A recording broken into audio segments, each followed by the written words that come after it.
Last part में हमने Fang को देखा था जो कि इन्फर्नो डीमन को मारने के लिए निकल चुका था, लेकिन उसका सामना एक दूसरे सी रैंक के डीमन के साथ होता है जो कि उसके फाइट करने के साथ ही काफी सारी नई चीजों के बारे में बताता है। आखिरकार इन्फर्नो डीमन कितना ज्यादा पावरफुल है, लेकिन लास्ट में फैंग उसे हरा देता है और इसी के साथ ही उसकी तलवार भी उसे मिल जाती है। लेकिन उस डीमन ने यह भी बताया था कि भले ही तुम इस जगह पर मुझे डिफीट कर दो, लेकिन इन्फर्नो डीमन को डिफीट करना तुम्हारे लिए नामुमकिन होने वाला है। स्लॉटर डीमन भी एनर्जी की वजह से उसकी बॉडी से बाहर निकल आता है और बताता है कि सही में वो इस जगह पर सच बोल रहा है। दूसरी तरफ इस जगह पर सभी लोग उसका इंतजार कर रहे थे कि आखिरकार वो कब एकेडमी में आएगा, और वाइस प्रेसिडेंट के थ्रू उसे इन्फर्नो डीमन की एक रियल लोकेशन के बारे में पता चल जाता है। और जब वो उस जगह पर जाता है, हम लोगों ने देखा था एंड टाइम पर जो इन्फर्नो डीमन था उसके लिए सारे के सारे लोगों ने सेक्रीफाइस करने को तैयार कर दिया था। और इसी के साथ ही जो आग होती है चारों तरफ जलना स्टार्ट हो जाती है। सभी लोग इस जगह पर चिल्ला रहे होते हैं तैयार हो जाओ सेक्रीफाइस देने के लिए। ये सुनने के बाद तो फैंग कहता है इन लोगों को लगा था ये चीजें बहुत ज्यादा आसान होने वाली है, जबकि सारे के सारे लोग भागना स्टार्ट कर देते। ये सब कुछ देखकर वो लोग बात कर रहे होते हैं कि इस जगह पर कोई ना कोई डिमोनिक रिचुअल हो रहा है, हम लोगों को जल्दी से जल्दी निकलना होगा। लेकिन हम देखते हैं लोन वुल्फ को जो कि इस जगह से कहीं भी नहीं जाता। अभी भी वो इस जगह पर खड़ा होता है शांति से। वो इन सारी चीजों को देख रहा था ताकि वो इन्फर्नो डीमन को बाहर निकालकर उसे खत्म कर सके। अब इस जगह पर जब फैंग ये सारी चीजें समझता है तो वो कहने लगता है मुझे एक जगह पर जाकर छुपना होगा ताकि मैं अपने डिमोनिक फॉर्म को ले सकूं, क्योंकि अगर किसी ने भी मेरे डिमोनिक फॉर्म को इस तरीके से देख लिया तो वो लोगों को पता चल जाएगा कि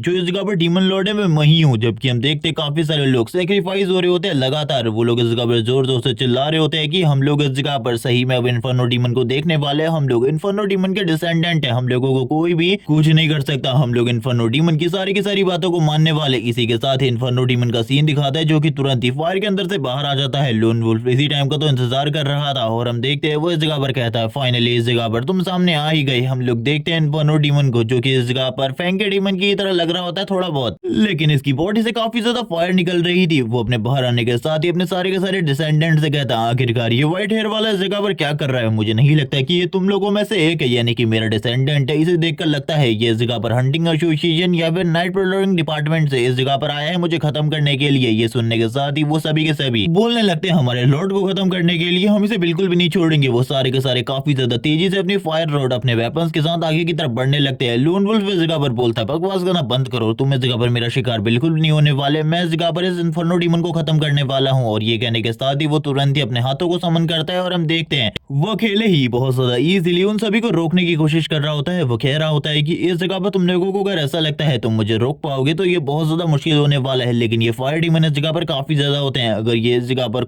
खुद को और अपने मास्टर को नहीं बचा पाते तो ये तुरंत ही अपने आप को ब्लास्ट कर लेते। इस बारे में इस जगह पर लोन वुल्फ को पता होता है, इसीलिए वो अपने चारों तरफ एक और स्केलेटन को रखता है ताकि वो अपने बॉडी को इस जगह पर प्रोटेक्ट कर सके। वो बात कर रहा होता है कि तुम लोग इस जगह पर भले ही कितने ज्यादा स्ट्रॉन्ग क्यों ना हो लो मैं तुम्हें नहीं छोड़ूंगा। जबकि दूसरी तरफ से जो इन्फर्नो होता है खड़ा होकर उसे देख रहा होता है और कहने लगता है इंसान मैं देखना चाहता हूँ आखिरकार तुम कितने ज्यादा स्ट्रॉन्ग हो, मुझे तो इस बारे में पता ही नहीं, मुझे दिखाओ आखिरकार तुम मेरे से फाइट करने में सक्षम हो भी या नहीं। लेकिन इसी टाइम पर हम देखते हैं जो फैंग होता है उसकी एंट्री होती है। वो अपनी एंट्री के साथ ही उसके ऊपर हमला करने के लिए आगे बढ़ता है और कहने लगता है तुम्हारा ओपोनेंट मैं होने वाला हूँ, इसीलिए अभी दूसरे लोगों के बारे में तो चिंता बिल्कुल भी मत करो। और ये देखने के साथ ही इन्फर्नो डीमन काफी ज्यादा हैरान होता है क्योंकि उसके ऊपर जो ये हमला हुआ था ये काफी ज्यादा अचानक हुआ था, लेकिन इसके बावजूद वो तुरंत ही अपने फायर का यूज करते हुए उसको ब्लेड को इस जगह पर मेल्ट करने की कोशिश करता है। लेकिन इस जगह पर उसके ब्लेड के ऊपर से कोई भी असर नहीं पड़ता और फैंग तुरंत ही अपने ब्लेड के साथ ही उसके ऊपर अटैक कर देता है। और हम लोग जानते हैं फैंग के ब्लेड अटैक कितने ज्यादा स्ट्रॉन्ग होते हैं। फैंग इस जगह पर अपने ब्लेड अटैक को बिल्कुल भी नहीं रोकता और लगातार उसकी बॉडी के ऊपर काफी सारे ब्लेड अटैक करने लगता है और बोल रहा होता है कि तुम बिल्कुल भी नहीं बचोगे। इन्फर्नो डीमन बोलता है तुम्हारी बॉडी से जो एनर्जी निकल रही है वो इस जगह पर शायद से मैंने पहले भी सेंस करी है, ये इस जगह पर स्लेयर की एनर्जी है। लेकिन इसके आगे वो कुछ भी नहीं बोलता, जिसके साथ ही वो तुरंत ही फैंग के ऊपर अटैक कर देता है। और हम देखते हैं ये जो अटैक होता है इसकी वजह से फैंग भी पीछे की तरफ आ जाता है और बताता है कि इस अटैक की वजह से उसकी जो ब्लेड की हालत है वो भी खराब हो गई है। मैं तो बिल्कुल भी नहीं सोचा था आखिरकार ये इन्फर्नो डीमन इतना ज्यादा पावरफुल होगा, इसको हैंडल करना तो सही में बहुत ज्यादा मुश्किल है। मुझे लगता है मुझे अपने और भी ज्यादा पावर को यूज करना होगा। जबकि हमें सामने की तरफ सीन दिखाते हैं जो इन्फर्नो डीमन होता है उसके सामने ऊपर की तरफ उड़ रहा होता है और कहने लगता है भले ही तुम इस जगह पर काफी ज्यादा बहादुर हो, तुमने मेरे साथ फाइट करने की कोशिश करी, लेकिन तुम्हें अगर ऐसा लगता है तो तुम एक बेवकूफ के अलावा और कुछ भी नहीं हो, क्योंकि मैं इस जगह पर तुम्हें बहुत ज्यादा आसानी से मार सकता हूँ। अगर मैं चाहूँ तो तुम्हें अपनी एक चुटकी में खत्म कर सकता हूँ। और ये कहने के साथ ही वापस से जो फैंग होता है उसके ऊपर अटैक करने के लिए आगे बढ़ जाता है कि इस जगह पर तुम ये सारी की सारी चीजें करना बंद करो, क्योंकि हम दोनों फाइट कर रहे हैं तो इस जगह पर ये फाइट खत्म तो बिल्कुल भी नहीं होने वाली। ये फाइट इस जगह पर कंटिन्यू चलेगी एक बंदे की डेथ तक। और ये कहने के साथ ही वो दोनों के दोनों वापस से आगे की तरफ बढ़ जाते हैं एक दूसरे के ऊपर हमला करने के लिए। दोनों ही एक दूसरे दूसरे के ऊपर पंचेस डिलीवर कर रहे होते हैं। जो इन्फर्नो डीमन था वो अपनी पूरी पावर का यूज नहीं कर रहा था, ये चीज तो फैंग को भी पता चल चुकी थी कि ये बस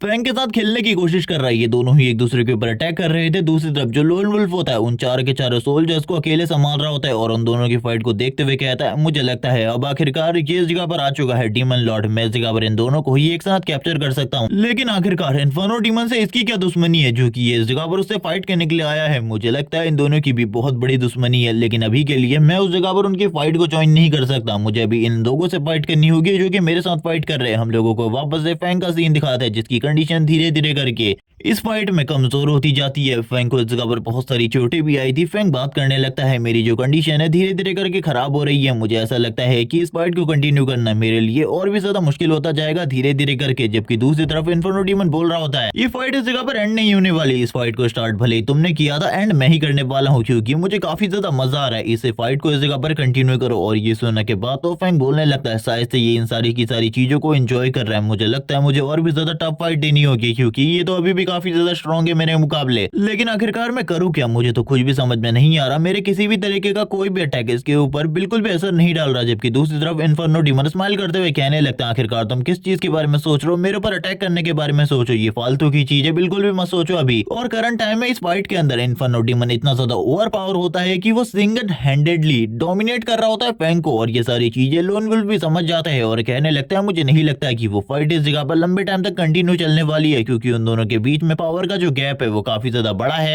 जिसके साथ ही इन्फर्नो डीमन वापस से एक और बार फैंग को ऊपर से नीचे की तरफ पटकता है। जबकि हम देखते हैं वो कह रहा होता है, अब हार मान लो इस जगह पर, तुम्हारी ये जो फाइट है ये इस तरीके से बिल्कुल भी कंटिन्यू नहीं होने वाली। एक और पंच के साथ ही वो उसे पीछे की तरफ फेंक देता है। फैंग को समझ में आ जाते हैं कि जो उसके ये ब्लेड है ये बिल्कुल भी काम नहीं आने वाले क्योंकि ये ब्लेड पूरे तरीके से बेकार है। जिसके साथ ही जो इन्फर्नो डीमन होता है अपनी फायर के साथ आगे की तरफ जाते हुए कहता है, मुझे लगता है तुम इस फाइट को कंटिन्यू नहीं करने वाले, तो इसी के साथ ही मुझे अब तुम्हें पूरे तरीके से खत्म करना होगा या फिर मरने के लिए तैयार हो जाओ क्योंकि मैं तो तुम्हें इस जगह पर जिंदा बिल्कुल भी नहीं छोड़ने वाला। वो अपने पंच को इस जगह पर करता है, लेकिन हम देखते हैं जो फैंग था एंड मूवमेंट में उस पंच को डॉट करके साइड की तरफ आ जाता है। और ये देखने के साथ इन्फर्नो डीमन कहता है, अब तुम इस जगह पर भाग रहे हो, पहले तुम इस जगह पर मेरे ऊपर अटैक करने की कोशिश कर रहे थे, चलो ठीक है इस चीज से बचो। और इसी के साथ ही हम लोगों को उसके हाथ में एक कार दिखाई जाती है जिसको वो तुरंत ही फैंग की तरफ फेंक देता है। फैंग भी इन सारी चीजों को देखते हुए कहता है, ये तो अब इस जगह पर पूरे पावर के साथ लड़ रहा है शायद से। हम देखते हैं वो अपने ब्लेड का यूज करते हुए इस कार को इस जगह पर तोड़ने की कोशिश करता है, लेकिन ऐसा नहीं होता। जिसके बाद वो अपने टेंटिकल का यूज करते हुए उसे साइड कर देता है और वापस से पकड़ के अपने हाथ से घुमा घुमा कर तुरंत ही वापस से इन्फर्नो डीमन की तरफ फेंकता है। इन्फर्नो डीमन ये देखने के बाद कहता है, तो अभी भी तुम्हारे पास कुछ ट्रिक्स बची है, मुझे लगा था तुम्हारी सारी के सारी ट्रिक खत्म हो चुकी है, लेकिन अभी भी तुम्हारे पास कुछ ट्रिक्स है। मुझे ऐसा लगता है ये फाइट इस जगह पर और भी ज्यादा मजेदार होने वाली है। जिसके साथ ही हमें इन्फर्नो डीमन का सीन दिखाता है जिसके मुंह से ब्लड निकलना स्टार्ट हो जाता है। वो बात कर रहा होता है, सही में ये फाइट इस जगह पर मजेदार है। हम देखते हैं वो पीछे की तरफ आ चुका होता है, उसकी कंडीशन ऐसा लग रही थी जैसे बहुत ज्यादा खराब है। और फैंग भी ये सारी चीजें देखकर काफी ज्यादा खुश था और उसने अपनी ब्लेड को भी बाहर निकाल लिया होता है फाइट करने के लिए क्योंकि इस तरीके से फाइट अगर वो कंटिन्यू करेगा तो वो पक्का हार जाएगा, उसे ऐसा ही लग रहा था। जबकि दूसरी तरफ हम लोगों को इन्फर्नो डीमन का सीन दिखाते हैं जो कि बात कर रहा होता है कि ये फाइट इस जगह पर बहुत लंबे टाइम तक चली, लेकिन मुझे लगता है तुम्हारी विल पावर अब पूरी की पूरी खत्म हो चुकी है, तुम्हारे पास फाइट करने की क्षमता बिल्कुल भी नहीं है, इसीलिए मैं भी अब इस फाइट को एंड करने वाला हूँ। और ये कहने के साथ ही दोनों ही एक दूसरे की तरफ आगे बढ़ जाते हैं अपने अपने वेपन को लेकर। इस जगह पर फैंग के हाथ में उसकी वो ब्लेड होती है, जबकि दूसरी तरफ हम देखते हैं इन्फर्नो डीमन का स्पेयर जो कि आगे की तरफ बढ़ रहा होता है अटैक करने के लिए। फैंग कहने लगता है, तुम बिल्कुल भी नहीं बचोगे। इन्फर्नो डीमन भी अपने स्पेयर के साथ इस जगह पर सबसे पहले तो उसके अटैक को ब्लॉक करता है और कहने लगता है, तुम्हारे पास तुम्हारी जो विल पावर थी इसी के साथ डिमोनिक एनर्जी वो धीरे धीरे करके कम हो रही है, तुम एक डीमन हो और उसके बाद भी तुम ये नहीं समझ पा रहे कि ये फाइट इस जगह पर एक तरफा है। जबकि दूसरी तरफ फैंग बोलने लगता है, तुमने इस जगह पर आज से 3 साल पहले जो कुछ भी किया था उसके लिए तुम्हें इस जगह पर पछताना होगा, तुम्हें इस जगह पर मरना होगा। और ये कहने के साथ ही वो उसके ऊपर अटैक कर देता है। फैंग इस जगह पर उसके ऊपर अपनी पूरी ताकत से अटैक कर रहा होता है, लेकिन उसके सारे के सारे अटैक पूरे तरीके से बेकार थे इन्फर्नो डीमन के खिलाफ। करंट टाइम में इन्फर्नो डीमन अपनी ट्रू पावर को यूज कर रहा था, जिस वजह से फैंग का उसके सामने टिकना बहुत ज्यादा मुश्किल होता जा रहा था। तभी हम देखते हैं फैंग की बॉडी से इस जगह पर जितनी भी डार्क एनर्जी होती है वो बाहर निकलनी स्टार्ट हो जाती है। इन्फर्नो डीमन कह रहा होता है, मैंने कहा था ना इस जगह पर मैं इस फाइट को बहुत ज्यादा जल्दी खत्म कर दूंगा, देखो अब तुम्हारी हालत कितनी ज्यादा बुरी हो चुकी है, तुम तो मरने वाले हो।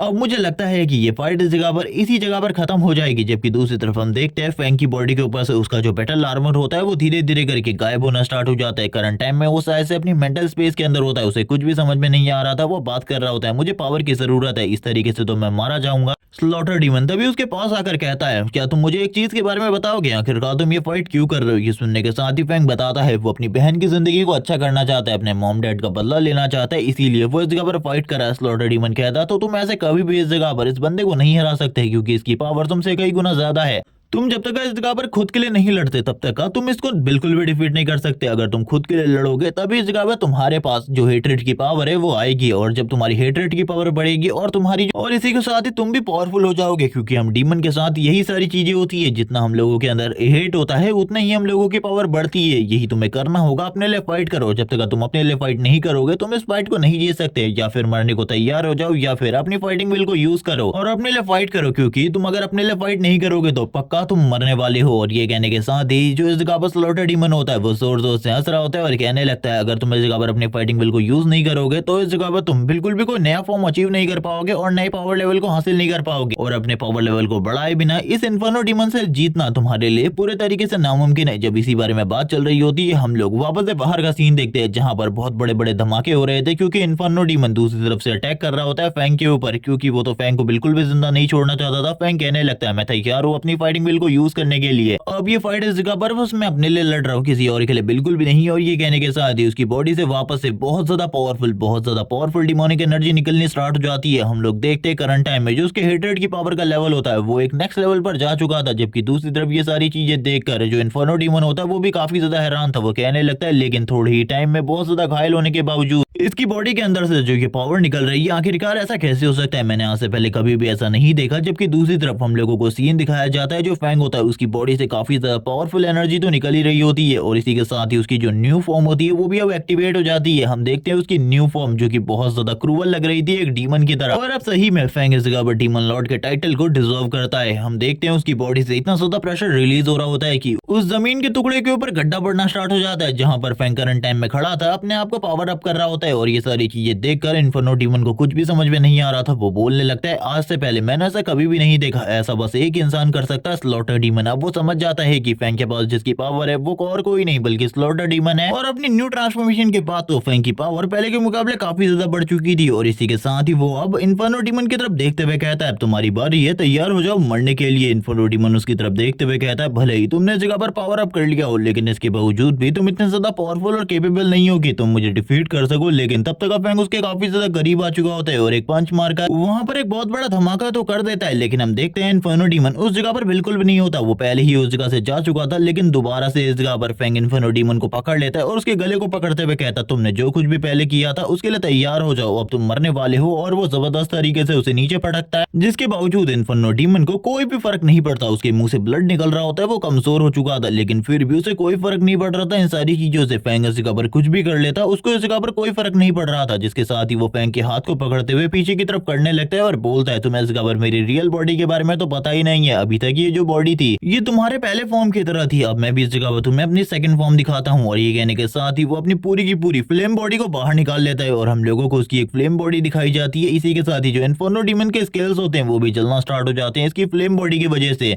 और वो अपनी फ्लेम बॉडी के बारे में बता रहा होता है कि जो ये फ्लेम्स हैं ये इस जगह पर इतना ज्यादा स्ट्रॉन्ग मैटर है कि अगर तुम इसे इस जगह पर कट भी करना चाहो तब भी तुम अपनी पावर के साथ इसे कट नहीं कर सकते। वो इस जगह पर अब फाइट करने के लिए वापस से तैयार हो जाते हैं। जो फैंग होता है वो कहने लगता है, तुम कुछ भी करके आज मरोगे, तुम इस जगह पर जिंदा नहीं रहने वाले। लेकिन जो ये फाइट इस जगह पर पहले फैंग की तरफ झुक चुकी थी, लेकिन अब वापस से इस जगह पर ये फाइट वापस से बराबरी में आ चुकी होती है। दोनों ही एक दूसरे को कड़ी टक्कर देने की कोशिश कर रहे होते हैं, लेकिन दोनों की पावर इतनी ज्यादा नहीं होती कि वो एक दूसरे को बराबरी की टक्कर दे सके, क्योंकि कभी इस जगह पर इन्फर्नो डीमन भारी पड़ रहा होता है तो कभी फैंग भारी पड़ रहा होता है। लेकिन फैंग ने करंट टाइम में इन्फर्नो डीमन के एक हाथ को काट दिया होता है। फैंग कहने लगता है, तुम तो इसके बारे में बहुत बड़ी बड़ी बातें कर रहे थे, लेकिन क्या हुआ, ये तो अभी भी इस जगह पर मैंने कट कर दिया। लेकिन तभी हम इन्फर्नो डीमन के हाथ को देखते हैं वापस से रीजनरेट हो जाता है। और ये देखने के बाद फैंग कहता, तुम इस जगह पर रीजनरेट भी कर सकते हो, मुझे इस बारे में नहीं पता था। और वो उसको पंच मारने के लिए बहुत ज्यादा तेजी से फैंग उसके करीब आ जाता है और एक जबरदस्त पंच उसके फेस के ऊपर मारते हुए कहने लगता है, तुम्हें क्या लगा था तुम इन सारी चीजों से बच सकते हो, लेकिन बदले में इस जगह पर इन्फर्नो डीमन भी फैंग के ऊपर अटैक कर देता है और इसी तरीके से इन दोनों की फाइट चलने लगती है। कभी एक दूसरे को पंच मारता है, कभी दूसरा दूसरे को पंच मारता है। आई मीन कि ये दोनों ही एक दूसरे के ऊपर काफी सारे पंचेस डिलीवर कर रहे होते हैं, जिसका इनकी बॉडी के ऊपर कोई भी असर नहीं हो रहा था, क्योंकि इन्फर्नो डीमन की बॉडी तो फायर से बनी हुई थी, इन्फर्नो फायर से, और उसके ऊपर कोई भी असर नहीं हो रहा था इन पंचेस का। जबकि फैंग की बॉडी इतने ज्यादा स्ट्रॉन्ग मेटल से बनी हुई थी कि उसकी बॉडी के ऊपर भी इन्फर्नो डीमन की फायर का कोई भी असर नहीं हो रहा था। और इन सारी चीजों के बाद तो इन्फर्नो डीमन को भी समझ में आ जाता है कि फैंग को हैंडल करना उसके लिए बहुत ज्यादा मुश्किल होने वाला है, और इसी के साथ ही वो वापस से अपने आप को पावर अप करता है। और ये देखने के बाद फैंग हैरान था, क्योंकि इसने वापस से पावर अप किया था, लेकिन करंट टाइम में फैंग की बॉडी से लाइटनिंग एनर्जी रिलीज हो रही होती है, रेड लाइटनिंग, जो कि काफी ज्यादा स्ट्रॉन्ग थी। फैंग उससे कहने लगता है, अगर तुम्हें ऐसा लगता है कि इस फाइट को मैं हारने वाला हूं तो भूल जाओ इसके बारे में, तुम इस तरीके की पावर को शो करने के बाद बिल्कुल भी मुझे खत्म नहीं कर सकते। और उसने अपने ब्लेड को भी वापस इस जगह पर समन कर लिया होता है। तभी दूसरी तरफ से इन्फर्नो डीमन बोलने लगता है, मैंने इससे पहले कुछ भी नहीं किया है, इसीलिए मैं तुमसे बस एक ही चीज कहना चाहता हूँ, हम दोनों ही इस जगह पर डीमन है, इसीलिए प्लीज मुझे इस जगह पर जाने दो। ये सुनने के साथ ही फैंग कहने लगता है, भूल जाओ इसके बारे में, मैं इस जगह पर किसी को भी नहीं छोड़ने वाला, तुम्हारे डिमोनिक चर्च को भी नहीं, और इसी के साथ ही तुम्हारे पोप को। ये सुनने के साथ ही वो कहता है, जिस चीज के बारे में तुम मुझसे कह रहे हो उसका ऑर्डर इस जगह पर मेरे लॉर्ड ने मुझे दिया था, उन्होंने मुझे ये कहा था, इसीलिए मैंने ये सारी चीजें करी, इसमें मेरी कोई भी गलती नहीं है। उनके सारे के सारे ऑर्डर को मानना मेरे लिए इस जगह पर जरूरी है, अगर मैं उनके ऑर्डर को नहीं मारूंगा तो मेरे को मार दिया जाएगा, इसीलिए मुझे जाने दो। क्योंकि करंट टाइम में अपने लेवल अप की वजह से वो इस जगह पर इतना ज्यादा पावरफुल नहीं हो पाया था कि वो फैंग को डिफीट कर सके, इसीलिए वो फैंग के सामने माफी मांग रहा था। क्योंकि करंट टाइम में फैंग की पावर तो काफी ज्यादा थी, लेकिन फैंग इतने ज्यादा गुस्से में होता है, वो तुरंत ही इस जगह पर अपने ब्लेड के साथ उसके ऊपर अटैक कर देता है और कहने लगता है, मर जाओ, इस जगह पर तुम्हें जिंदा रहने का कोई भी हक नहीं है, तुमने मेरे मॉम डैड और इसी के साथ ही काफी सारे निर्दोषों को मारा है, इसीलिए तुम तो इस जगह पर पक्का मरोगे। और ये कहने के साथ ही वो तुरंत ही अपने ब्लेड के साथ उसके ऊपर अटैक कर देता है। हम देखते हैं जैसे ही ये अटैक होता है वैसे ही इस जगह पर फ्लेम डीमन की पूरी बॉडी इस जगह से गायब हो जाती है। इन्फर्नो डीमन की आधी बॉडी तो कट चुकी होती है, लेकिन अभी भी आधी बॉडी के साथ वो यही कह रहा होता है, अगर तुम मुझे मारोगे तो डीमन लॉर्ड तुम्हें बिल्कुल भी नहीं छोड़ेंगे, मेरे लॉर्ड इस जगह पर तुम्हें खत्म कर देंगे, वो इस जगह पर तुम्हें ढूंढ कर निकालेंगे और उसके बाद मारेंगे। ये सुनने के साथ ही फैंग कहता है, मैं उसको भी इस जगह पर खत्म करूंगा अपने हाथों से, जिसके साथ ही हम देखते हैं वो अपने फ्लेम के एक टुकड़े को काफी ज्यादा दूर भेज देता है। और ये सारी चीजें देखकर फैंग कहने लगता है, मुझे पता है इस जगह पर तुम अपनी बॉडी को एक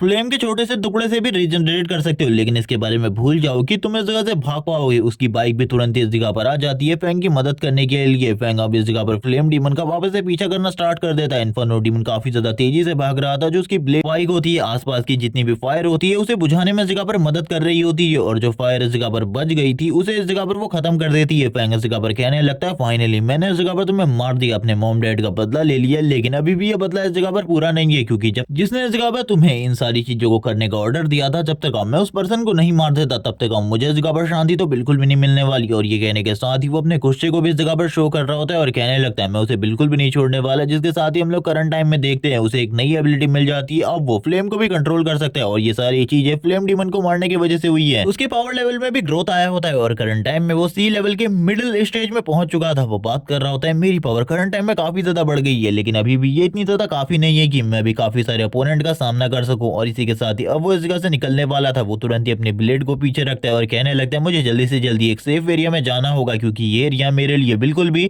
सेफ नहीं है। क्योंकि इन्फर्नो डीमन को इस जगह पे देखने के बाद हंटर एसोसिएशन के काफी सारे हायर ऑफिशियल और नाइट पेट्रोलिंग डिपार्टमेंट के ऑफिशियल इस जगह पर आ जाएंगे, इसीलिए मुझे निकलना होगा। जैसी इस जगह पर लोन वुल्फ की एंट्री होती है, उसने सारे के सारे लोगों को डिफीट कर दिया था। वो देखता है कि जो इन्फर्नो डीमन है वो हार चुका है। इसी के साथ ही वो कहता है, शायद से वो अकेला ही उसके लिए काफी था, मुझे इस जगह पर आने की भी जरूरत नहीं थी, लेकिन अभी भी वो काफी सारी चीजों के बारे में जानना चाहता था। उसे काफी सारी चीजों के बारे में पता नहीं था, और करंट टाइम में उसकी सिचुएशन को देखकर ऐसा लग रहा होता है कि उसे इन सारी चीजों से कोई भी फर्क नहीं पड़ता, यानी कि जो कुछ भी उसने फाइट करी है उससे उसे इस जगह पर बिल्कुल भी चोट नहीं आई है। इसी के साथ ही वो बात कर रहा होता है, तुम जो भी हो जल्द ही मैं इस जगह पर तुम्हारा पता लगा लूंगा, लोन वुल्फ। ये कहने के साथ ही सीन शिफ्ट हो जाता है, हम लोगों को सीन दिखाया जाता है वापस एक अबेंडेंट एरिया का, जहां पर जो फैंग होता है वो अपनी बाइक को लेकर काफी ज्यादा तेजी से आगे की तरफ बढ़ रहा होता है और बात करने लगता है कि जो ये एरिया है ये काफी ज्यादा सेफ है, मेरे अकॉर्डिंग मुझे इसी जगह पर रहना चाहिए, क्योंकि करंट टाइम में मेरी सिचुएशन काफी ज्यादा खराब है। हम देखते हैं जो उसका आर्मर होता है धीरे धीरे करके गायब होना स्टार्ट हो जाता है, क्योंकि उसने अपनी बहुत ज्यादा एनर्जी को फाइट में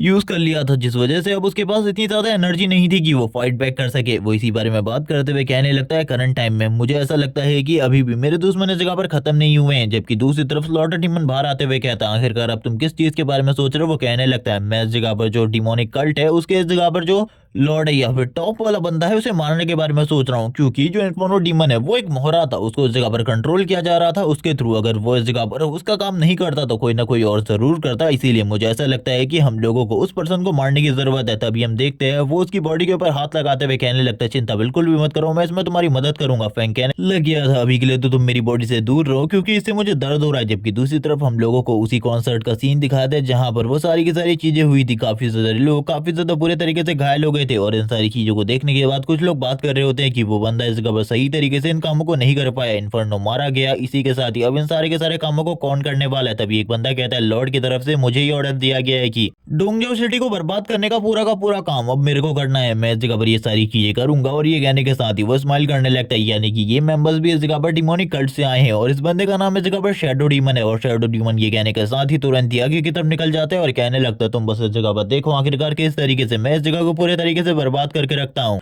और ये कहने के साथ ही वो स्माइल कर रहा होता है और कहने लगता, तैयार हो जाओ इस जगह पर इंसानों मरने के लिए। डोंगजाओ सिटी के सारे इंसान मेरे टारगेट के ऊपर है। अब इस जगह पर तुम लोगों को कौन बचाता है मैं भी ये देखना चाहता हूँ। और इसी बारे में बात करने के साथ ही हम लोग देखते हैं काफी सारे लोगों को और उनके शेडोज को, जिनको देखने के साथ ही वो स्माइल करना स्टार्ट कर देता है। अब वो उनके साथ क्या करने वाला है इसके बारे में नहीं बताया जाता, लेकिन वो तुरंत ही इन लोगों की तरफ आगे बढ़ जाता है। और शैडो डीमन की पावर्स एबिलिटी क्या है इसके बारे में अभी हम लोगों को नहीं बताया जाता। नेक्स्ट मॉर्निंग का सीन दिखाते हैं। हम लोग देखते हैं जो फैंग था वो काफी ज्यादा अच्छे मूड में होता है क्योंकि उसने इन्फर्नो को तो मार ही दिया था। और करंट टाइम में वो तुरंत ही अपने घर आने के बाद अपनी बहन को बुलाने लगता है। वो अपनी बहन को कहता है, जल्दी बाहर आओ। उसकी बहन ये सुनने के साथ ही कहती है, तुम इस जगह पर आखिरकार वापस आ गए। कल मैंने कितने टाइम पर तुम्हें कॉल करने की कोशिश करी लेकिन तुम्हारा फोन बार बार बिजी जा रहा था, आखिरकार तुम थे कहाँ पर? ये सुनने के साथ ही फैंग कहने लगता है, तुम्हें इस जगह पर ज्यादा चिंता करने की जरूरत नहीं है, मैं इस जगह पर अपने काम को कंप्लीट कर रहा था और वैसे भी मैंने इस जगह पर तुम्हारे लिए कुछ नया गिफ्ट तैयार किया है, एक बार तुम्हें उन्हें देखना चाहिए। ये सुनने के साथ ही वो कहती है, पहले मेरे क्वेश्चन का आंसर दो। फैंग बताता है, फर्स्ट टाइम पर डीमंस को मार रहा था और उस टाइम पर वो कॉल बिल्कुल भी नहीं उठा सकता था। ये सुनने के साथ ही वो ये भी बताता है कि मैं तुम्हारे लिए कुछ लेकर आया हूँ। और इसी के साथ ही वो एक की को बाहर निकालते हुए कहता है, ये तुम्हारी है और मैंने तुम्हारे लिए एक स्टोर खरीदा है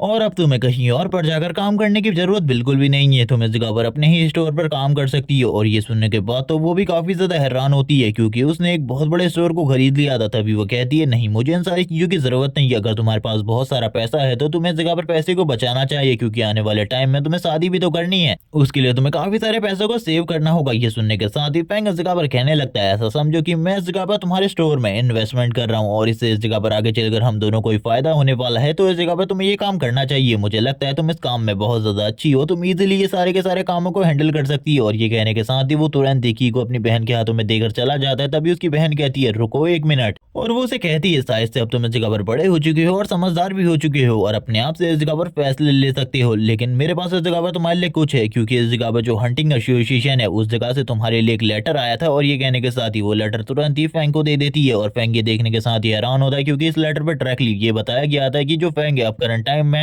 एक हंटर बन चुका है और उसके पास इस जगह पर जो उसका हंटिंग लाइसेंस है जिसकी उसे जरूरत थी वो भी इस जगह पर मिल चुका होता है। और इसी के साथ ही वो काफी ज्यादा खुश था और बात कर रहा होता है, आखिरकार मैं फाइनली एक हंटर बन चुका हूँ, मेरे पास एक हंटिंग लाइसेंस भी आ चुका है। और ये चीज अपनी बहन को दिखाते हुए वो इस जगह पर बता रहा होता है। उसकी बहन कहने लगती है, सही में आज का दिन तो हमारे लिए काफी ज्यादा लकी है क्योंकि इस जगह पर तुमने मेरे लिए एक स्टोर खरीदा है और इसी के साथ ही अब तुम हंटर एसोसिएशन की तरफ से एक ऑफिशियल हंटर बन चुकी हो। फैंग कहने लगता है, लेकिन अभी तो मुझे एकेडमी जाना होगा ताकि मैं इस जगह पर जो एग्जाम होने वाला है उसमें से इस जगह पर अपने नाम को विड्रॉ कर सकूं। और इसी के साथ ही सीन दिखाया जाता है एकेडमी का जिस जगह पर आज सारे के सारे स्टूडेंट का एग्जाम होने वाला था। ये एक तरीके से एग्जाम था, इनमें से जो भी इस जगह पर पास आउट हो जाएगा वो इस जगह पर एक हंटर बन जाएगा और जो पास आउट नहीं हो पाएंगे उन लोगों को वापस से क्लासेस ज्वाइन करनी होंगी या फिर वो लोग इस जगह पर कभी भी एक ऑफिशियल हंटर नहीं बन सकते। इस जगह पर दो लोग आए होते हैं एसोसिएशन से और वो बात कर रहे होते हैं, तुम में से हम उन्हीं लोगों को चूज करेंगे जो कि इस जगह पर पावरफुल होंगे। तो तुम लोग जानते हो इस जगह पर आखिरकार तुम लोगों को क्या करना है। ये सुनने के साथ ही वो लोग इस जगह पर एक दूसरे को गुड लक विश कर रहे होते हैं। हम लोगों को इस जगह पर तियानयू के साथियों का सीन दिखाता है जो कि बात कर रहे होते हैं, आज भी इस जगह पर फैंग नहीं आया, हम लोगों को लगता है वो इस जगह पर डर चुका था। तियानयू कहने लगता है, वैसे भी मैंने अपने पावर लेवल को काफी ज्यादा बढ़ा लिया और करंट टाइम में मेरा पावर लेवल डी रैंक पर आ चुका है और मुझे नहीं लगता कि अब वो मुझे डिफीट कर सकता है क्योंकि लास्ट टाइम पर जब हम दोनों की फाइट हुई थी तो उसने मुझे इस जगह पर ऑफ गार्ड पकड़ लिया था। अगर उसने मुझे ऑफ गार्ड नहीं पकड़ा होता तो मैं इस जगह पर इजीली उसे डिफीट कर देता, वरना इस जगह पर उसका कोई भी चांस नहीं था मेरे अगेंस्ट। इसी के साथ ही हम लोगों को दिखाया जाता है लोंगवे को, जो कि इस जगह पर कह रही होती है अभी इस बारे में मत सोचो, वो अभी भी इस जगह पर आ सकता है और इस एग्जाम को दे सकता है, क्योंकि वो इस एग्जाम को देने के लिए लंबे टाइम से वेट कर रहा है। इसी के साथ ही फैंग की इस जगह पर एंट्री होती है, जो कि आने के साथ ही कह रहा होता है लोंगवे से आखिरकार मैं आ गया। सॉरी, पहले तो मुझे माफ करना, क्योंकि थोड़े दिनों की एप्लीकेशन दे के मैं इस जगह पर लंबे टाइम की छुट्टी पर चला गया था, लेकिन अब मैं वापस आ चुका हूँ। लोंगवे उसे देखने के बाद ही काफी ज्यादा हैरान होती है और कहने लगती है चलो ठीक है, आज अब इस जगह पर आज एकेडमी का फाइनल टेस्ट होने वाला है, ये इस जगह पर लास्ट एग्जाम है। लेकिन ये सुनने के साथ ही फैंग इस जगह पर बताता है कि वो इस जगह पर कोई भी इस टेस्ट को देने के लिए नहीं आया, बल्कि वो इस जगह पर रिजाइन करने के लिए आया है इस एग्जाम से। ये सुनने के बाद तो लोंग भी काफी ज्यादा हैरान होती है और कहने लगती है आखिरकार ऐसा क्यों। तभी वो बताता है वो एक ऑफिशियल हंटर बन चुका है, इसीलिए अब उसे इस टेस्ट को देने की कोई भी जरूरत नहीं है। ये सुनने के बाद दूसरी तरफ से तियान यू कहने लगता है बस तुम इस जगह पर शेक या बखार रहे हो, इस जगह पर तुम्हें इस तरीके से बातें करने की बिल्कुल भी जरूरत नहीं है। दूसरे लोग भी बात कर रहे होते हैं, हाँ इस जगह पर तुम एक ऑफिशियल हंटर तो कभी भी नहीं बन सकते, तुम बस इस जगह पर झूठ बोल रहे हो, बस लोगों का अटेंशन अपनी तरफ ग्रैब करने की कोशिश कर रहे हो। ये इस जगह पर बहुत ज्यादा बेकार बात है, इसीलिए इस तरीके की चीजें बिल्कुल भी मत करो। तभी ये सुनने के साथ ही फैंग कहने लगता है मुझे इस जगह पर तुम लोग क्या सोचते हो क्या बोलते हो, इन सारी चीजों से कोई भी फर्क नहीं पड़ता, अपने काम से काम रखो। अब जबकि मैं एक ऑफिशियल हंटर बन चुका हूँ तो मुझे इन सारी चीजों में पार्टिसिपेट करने की कोई भी जरूरत नहीं है। लोंग भी ये सुनने के बाद हैरान होती है कि सही में इस जगह पर उसका जो पावर लेवल है वो करंट टाइम में बहुत ज्यादा बढ़ चुका है। लोंगवे ने भी इन सारी चीजों के बारे में नहीं सोचा था, करंट टाइम में ट्रेनिंग के बाद वो भी काफी ज्यादा स्ट्रांग हो चुकी है। जबकि दूसरी तरफ जो तियान ये होता है वो कहने लगता है बस तुम इस जगह पर अपने आप को बचाने की कोशिश कर रहे हो, क्योंकि तुम्हें पता है तुम्हारे पास कोई भी टैलेंट नहीं है और तुम इस एग्जाम को पास नहीं कर सकते, इसीलिए ये सारी चीजें करने की कोशिश मत करो और डायरेक्टली मान लो कि तुम एक बेकार इंसान हो। जबकि दूसरी तरफ हम देखते हैं इंस्ट्रक्टर्स को जो कि इस जगह पर आते हैं, जो कि इस एग्जाम को लेने के लिए आए थे, वो बताते हैं कि एक ऑफिशियल हंटर को बिल्कुल भी इस जगह पर इस टेस्ट को देने की जरूरत नहीं है। लेकिन लड़के क्या तुम हमें इस जगह पर कार्ड दिखा सकते हो, क्योंकि मुझे नहीं लगता है कि तुम इस जगह पर एक ऑफिशियल हंटर होने वाले हो। ये सुनने के साथ ही फैंग कहने लगता है सर मेरे पास इस जगह पर मेरा हंटिंग एसोसिएशन का कार्ड है, आप इसे चेक कर सकते हैं। और इसी के साथ ही वो तुरंत ही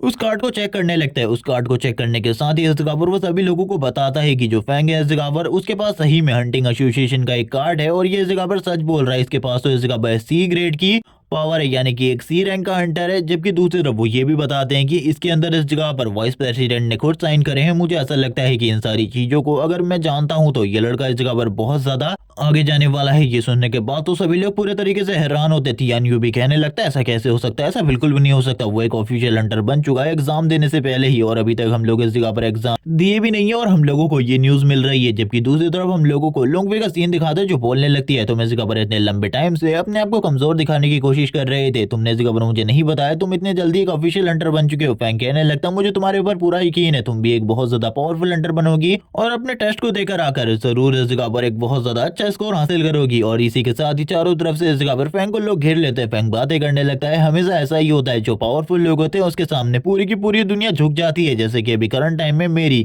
रियल पावर को जानने के बाद ये सभी लोग मेरे सामने झुक चुके हैं, लेकिन थोड़े टाइम पहले ये लोग इस जगह पर मेरा मजाक उड़ा रहे थे और कह रहे थे कि मैं इस जगह पर एक झूठा हूँ, कमजोर हूँ, एक ट्रैश हूँ। जबकि हम देखते हैं सारे के सारे लोग अब उसकी तारीफ कर रहे होते हैं। तभी जो इस जगह पर वो बंदा होता है वो आगे की तरफ बढ़ता है और कहने लगता है मैं तुम्हें एक ऑफर देना चाहता हूँ, हम लोगों के एसोसिएशन को ज्वाइन कर लो, ये तुम्हारे लिए और भी ज्यादा फायदेमंद रहेगा और ये रहा तुम्हारा हंटिंग कार्ड। ये सुनने के बाद तो वो सभी लोग हैरान होते हैं, क्योंकि इस तरीके का ऑफर कभी भी कोई भी एसोसिएशन किसी को भी नहीं देती थी। यानी कहने लगता है वो बंदा तो सही में इस जगह पर काफी ज्यादा पॉपुलर हो चुका है, मुझे ऐसा लगता है कि मैं उसको अभी बिल्कुल भी रीच नहीं कर सकता, क्योंकि करंट टाइम में मेरा पावर लेवल डी का है और वो शी रैंक के मिडिल पर पहुंच चुका है। ये तो सही में इस जगह पर बहुत बड़ी बात है। जबकि हम फैंग को देखते हैं जो कि इस जगह पर कहने लगता है सही में आपका ऑफर इस जगह पर मेरे लिए काफी ज्यादा बड़ा है। वो अपने मन में कह रहा होता है इन लोगों को इस जगह पर मैं अपने बारे में बिल्कुल भी नहीं बता सकता, इसीलिए मुझे इस जगह पर डायरेक्टली ऑफर को मना करना होगा। वो तुरंत इन लोगों के ऑफर को मना करते हुए कहता है मैं इस जगह पर आपके हंटिंग एसोसिएशन को बिल्कुल भी ज्वाइन नहीं कर सकता, मुझे माफ कर दो। दूसरा बंदा इस जगह पर आगे की तरफ बढ़ता है और कहने लगता है लड़के ये सही में एक बहुत बड़ा ऑफर है, तुम्हें इस जगह पर इस ऑफर को डायरेक्टली एक्सेप्ट कर लेना चाहिए, इस तरीके का ऑफर कभी भी किसी को नहीं मिलता। जबकि वो इस बारे में बात कर रहा होता है, एक तरीके से वो डराने की कोशिश ही कर रहा था। तभी दूसरा बंदा आगे की तरफ बढ़ते हुए कहने लगता है रुक जाओ। जबकि लोंगवे ये सारी चीजें देखते हुए कहती है स्टार्टिंग में जो बंदा इस जगह पर काफी ज्यादा कमजोर हुआ करता था अब मैं उसकी पावर को देखकर काफी ज्यादा शॉक हूँ। मुझे बिल्कुल भी ऐसा नहीं लगा था कि एक टाइम आने पर जो फैंग है इतना ज्यादा पावरफुल हो जाएगा। जबकि दूसरी तरफ वो बंदा बताने लगता है कि उसका जो इस जगह पर कार्ड था उसके ऊपर वाइस प्रेसिडेंट के साइन थे, इसीलिए मुझे ऐसा लगता है कि उस लड़के को हमारे साथ ज्वाइन करवाना इतना भी आसान नहीं है, इसीलिए रुक जाओ इस जगह पर। ये सुनने के साथ ही वो बंदा कहने लगता है ठीक है, इस जगह पर हम तुम्हें फोर्स बिल्कुल भी नहीं करने वाले। अगर कभी भी तुम्हें इस जगह पर हम लोगों को ज्वाइन करना हो तो तुम तुरंत ही हमारे एसोसिएशन में आ जाना, हम लोगों को ज्वाइन कर लेना, इसमें कोई भी प्रॉब्लम नहीं होने वाली। तुम काफी ज्यादा टैलेंटेड हो, मुझे लगता है आगे चलकर तुम और भी ज्यादा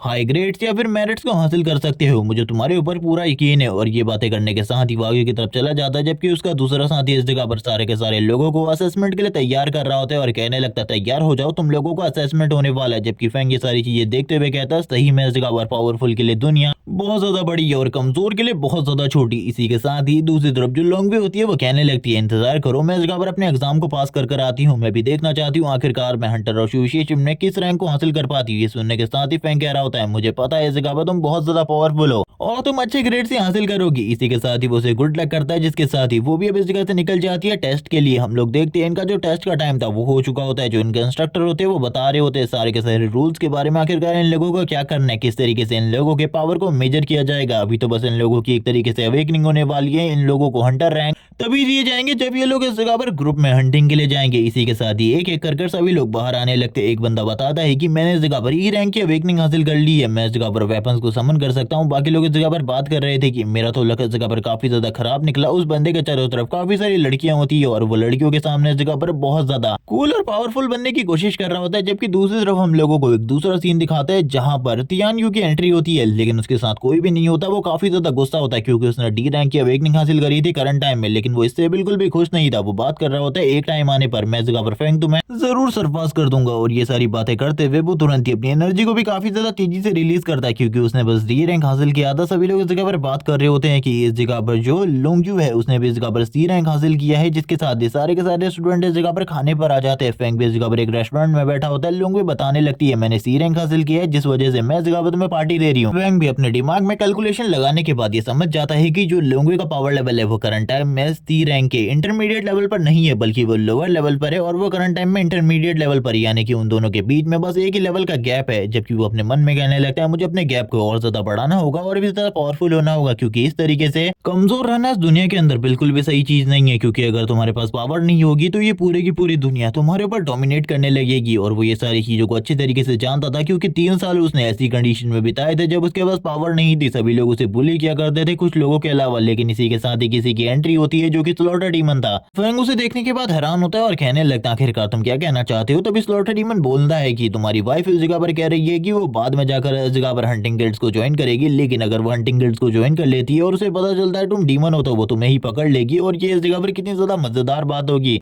फेंग इसी के साथ ही उसे कहने लगता है बकवास करना बंद करो। और हम देखते हैं जैसे वो इस बात को करता है ये देखने के बाद तो इस जगह पर लोंगवे भी हैरान होती है क्योंकि वो अजीब तरीके की हरकतें कर रहा था। लोंगवे कहती है आखिरकार तुम्हें क्या हुआ। और इस टाइम पर वो बंदा काफी ज्यादा शर्मिंदा हो चुका था अपने क्रश के सामने और ये फीलिंग इस बंदे के लिए सही में बहुत ज्यादा दर्दनाक थी। वो तो कुछ भी नहीं समझ पा रहा था आखिरकार उसे अब क्या करना चाहिए। तभी वो कहने लगता है तुम चिंता बिल्कुल भी मत करो, जल्द ही इस जगह पर सारी की सारी चीजें ठीक हो जाएंगी। और वो यही सारी बातें कर रहा होता है लोंगवे के सामने। लोंगवे तभी कहने लगती है लेकिन प्रॉब्लम्स तो अभी स्टार्ट हुई है, मुझे ऐसा लगता है कि अभी और भी बड़ी प्रॉब्लम आने वाली है। और ये लोग जब इसी तरीके से बात कर रहे होते हैं तभी साइड में इस जगह पर न्यूज चल रही होती है। न्यूज में बताया जा रहा होता है कि एक इस जगह पर अलग सी प्रॉब्लम डोंगजुए सिटी में क्रिएट हो चुकी है जो कि इस जगह पर शैडोज की है। शैडोज इस जगह पर सामने आ रहे हैं और इस जगह पर ह्यूमंस और हंटर्स के ऊपर हमला कर रहे हैं। और ये सारी चीजें क्यों हो रही है इनके बारे में अभी तक कोई भी चीज पता नहीं चली। ये शैडोज इस जगह पर ह्यूमंस की है लेकिन ये इस जगह पर दूसरे ह्यूमंस के ऊपर अटैक कर रही है। हम लोगों ने उस जगह से सारे के सारे ह्यूमंस को रेस्क्यू करने की पूरी कोशिश करी, सारे के सारे ह्यूमंस को वापस लाने की कोशिश करी, लेकिन इसमें भी इस जगह पर काफी सारी प्रॉब्लम का सामना करना पड़ रहा है हम लोगों को। जबकि हम लोगों को पता है इस जगह पर ये सारी चीजें करना धीरे धीरे करके और भी ज्यादा टफ होने वाला है। ये सारी चीजें न्यूज में सुनने के बाद फैंग कहने लगता है ये सारी की सारी चीजें और कोई नहीं बल्कि डीमन कल्ट कर रहा है क्योंकि इन्फर्नो डीमन की मौत के बाद ये सारी चीजें ही इस जगह पर सामने आई है। मुझे ऐसा लगता है कि मुझे जल्दी से जल्दी एक लोन हंटर के रूप में निकलना चाहिए। ये सारी चीजों के पीछे आखिरकार है क्या सच्चाई, ये सारी चीजों को पता करने के लिए ये सुनने के बाद लोग भी काफी ज्यादा हैरान होती है। लेकिन फैंग निकल जाता है इस सफर पे क्योंकि ये सफर इन्फर्नो डीमन से भी ज्यादा खतरनाक खतरनाक होने वाला था, क्योंकि इस बार शैडो से उसका सामना था। इसी के साथ ही हम लोग देखते हैं एक मॉन्स्टर को जो कि इस जगह पर शैडो में तब्दील हो चुका होता है। वो इस जगह पर कुछ लोगों के ऊपर हमला कर रहा था। फैंग की भी इस जगह पर एंट्री होती है, जो कि इस जगह पर आने के साथ ही इन सारे के सारे शैडोज मॉन्स्टर को मार देता है और बात कर रहा होता है, ये काफी ज्यादा बेकार है मेरे लिए। वो जो कोई है उसने इस जगह पर मॉन्स्टर्स को भी शैडो में कन्वर्ट कर दिया है। मैंने कभी भी इस चीज के बारे में नहीं सोचा था कोई ऐसा भी कर सकता है अपने पावर के साथ। लेकिन फैंग को करंट टाइम में काफी सारे हंटर्स की डेड बॉडीज दिखाई देती हैं। ये देखकर वो समझ जाता है कि इनको इस जगह पर किसी हंटर ने तो बिल्कुल भी नहीं मारा, या फिर इस जगह पर किसी और डीमन ने तो बिल्कुल भी नहीं मारा, क्योंकि इस जगह पर जितने भी शैडो मॉन्स्टर है वो इतने ज्यादा पावरफुल और केपेबल है ही नहीं कि वो इन हंटर्स को मार सके। तो जरूर उसके आसपास इस जगह पर कोई ना कोई ऐसा पावरफुल पर्सन जरूर है जिसने ये सारी की सारी चीजें करी है। वो अपने आसपास पर नजर रख रहा होता है, लेकिन तभी उसके ऊपर कोई हमला कर देता है। ये हमला उसकी शैडो के ऊपर हुआ था, लेकिन चोटें इस जगह पर फैंग को लगी थी। फैंग कहने लगता है ये हमला तो मेरे शैडो के ऊपर हुआ है, लेकिन ये चोटें इस जगह पर मुझे क्यों लग रही है। उसे कुछ भी समझ में नहीं आ रहा था, उसके मुंह से ब्लड निकलना स्टार्ट हो जाता है। हम देखते हैं फैंग को करंट टाइम में कुछ भी समझ में नहीं आ रहा होता आखिरकार उसके साथ क्या हो रहा है। किसी के साथ ही उसके सामने एक जबरदस्त ब्लास्ट होता है जो कि काफी ज्यादा स्ट्रॉन्ग था, और ये सारी चीजों के बाद ही जो स्लॉटर डीमन होता है बाहर आने के बाद उससे कहने लगता है तुम्हारी अभी भी इस जगह पर जो इनर पावर है वो काफी ज्यादा कमजोर है, क्योंकि तुम्हारे ऊपर शैडो डीमन या फिर शैडो डीमन के लोगों ने अटैक कर दिया है और तुम्हें अभी तक इसके बारे में पता भी नहीं चला। तुम्हें इस जगह पर फाइट बैक करना चाहिए, वरना तुम्हारी जान इसी जगह पर चली जाएगी, क्योंकि इनके हर अटैक में पॉइजन होता है और ये पॉइजन इस जगह पर तुम्हारी बॉडी को अंदर से खत्म करता है। लेकिन मेरे पास एक अच्छी बात है कि मैं इस जगह पर पॉइजन से इफेक्टेड नहीं हूँ और तुम्हारी बॉडी भी इस पॉइजन को नलीफाई कर दे रही है। तुम्हें चिंता करने की बिल्कुल भी जरूरत नहीं है। ये सुनने के साथ ही फैंग कहने लगता है तो ये तो इस जगह पर सही में काफी ज्यादा मजेदार बात है। इसी के साथ ही हम लोगों को दूसरा सीन दिखाते हैं। काफी सारे जो शैडो मॉन्स्टर होते हैं फैंग के सामने आ चुके होते हैं फैंग से फाइट करने के लिए। फैंग भी इस जगह पर तैयार था इस फाइट को कंटिन्यू करने के लिए। वो बात कर रहा होता है आ जाओ, और इस जगह पर शैडो मॉन्स्टर्स और फैंग के बीच में फाइट स्टार्ट हो जाती है। और ये फाइट इस जगह पर कोई ज्यादा टफ नहीं होती फैंग के लिए, क्योंकि ये बहुत ज्यादा इजी था। ये सारे के सारे बहुत ज्यादा कमजोर होते हैं, इसीलिए इजीली इस जगह पर वो सभी को नॉकआउट कर देता है। लेकिन इस जगह पर जो मॉन्स्टर या फिर बीस्ट थे वो इस जगह पर थोड़ी बहुत प्रॉब्लम थी फैंग के लिए, क्योंकि वो इस जगह पर थोड़े बहुत ज्यादा स्ट्रॉन्ग थे इन शैडो ह्यूमंस के मुकाबले। इसी के साथ ही एक बीस्ट तुरंत ही फैंग के ऊपर अटैक कर देता है, लेकिन फैंग इसी के साथ ही कहने लगता है मेरे पास एक न्यू टेक्निक है जिसे मैं ट्राई करना चाहता था। वो इसी के साथ ही इन्फर्नो की फायर को यूज करता है, और हम लोगों ने देखा वह इन्फर्नो की फायर आखिरकार कितनी ज्यादा स्ट्रॉन्ग है। इस जगह पर भी वैसी ही सारी चीजें हो रही होती है, और इसी के साथ ही फैंग बोलने लगता है मैंने इस चीज के बारे में सोचा था, कुछ इसी तरीके की चीजें होंगी और मैं तो यही सारी चीजें करने के लिए इस जगह पर आया था। इन सारी चीजों के साथ ही हम देखते हैं जो इस जगह पर वो डीमन था वो पीछे की तरफ आ जाता है, लेकिन दूसरा वाला टेंटिकल मॉन्स्टर उसकी बॉडी बहुत ज्यादा तेजी से जलना स्टार्ट हो जाती है, और इन्फर्नो की फायर को बुझाना बिल्कुल भी आसान नहीं था। फैंग बोलने लगता है ये तो बस इस जगह पर प्यादे हैं, इनको भी इस जगह पर कोई कंट्रोल कर रहा है, और जो बंदा इस जगह पर आया है उसे भी कोई कंट्रोल कर रहा है। बहुत ज्यादा अजीब बात है, मेरे लिए तो कंफ्यूजन इस जगह पर बढ़ती जा रही है। तभी एक मॉन्स्टर उसके काफी ज्यादा करीब आ जाता है। ये देखने के बाद फैंग कहता है आखिरकार मुझे क्या करना चाहिए, क्योंकि इस जगह पर उसे कुछ भी समझ में नहीं आ रहा था। इसी के साथ ही और भी इस जगह पर जो टेंटिकल मॉन्स्टर होते हैं आगे की तरफ बढ़ने लगते हैं फैंग को कैप्चर करने के लिए, और ये सारी चीजें फैंग के लिए धीरे धीरे करके दिक्कत क्रिएट करती जा रही थी, क्योंकि फैंग को तो कुछ भी समझ में नहीं आ रहा था कि अब वो क्या करे। इसी के साथ ही वो पीछे की तरफ से वाटर वेव को अपनी तरफ आता हुआ देखता है, जिसके साथ ही काफी सारे ह्यूमन और काफी सारी शैडो शार्क्स भी होती है, और ये देखने के साथ ही वो कहता है आखिरकार शैडो डीमन करना क्या चाहता है। मैं तो इस जगह पर उसके प्लान के बारे में रत्ती भर भी नहीं समझ पाया। वो इस जगह पर काफी सारे मॉन्स्टर को और इसी के साथ ही ह्यूमंस को अपने कंट्रोल में ले रहा है ताकि वो हमारे डोंगझाओ सिटी को खत्म कर सके। लेकिन ये सारी चीजें इस जगह पर बहुत ज्यादा नहीं हो गई डोंगझाओ सिटी को खत्म करने के लिए। तभी उसके ऊपर काफी सारे मॉन्स्टर अटैक करने लगते हैं, शार्क्स भी अटैक कर रही होती है और बाकी मॉन्स्टर भी। ये सारी चीजों के साथ ही जो इस जगह पर स्लॉटर डीमन होता है वो फैंग को बताता है कि अगर ये सारी चीजें खत्म करनी है तो उसे शैडो डीमन को मारना होगा।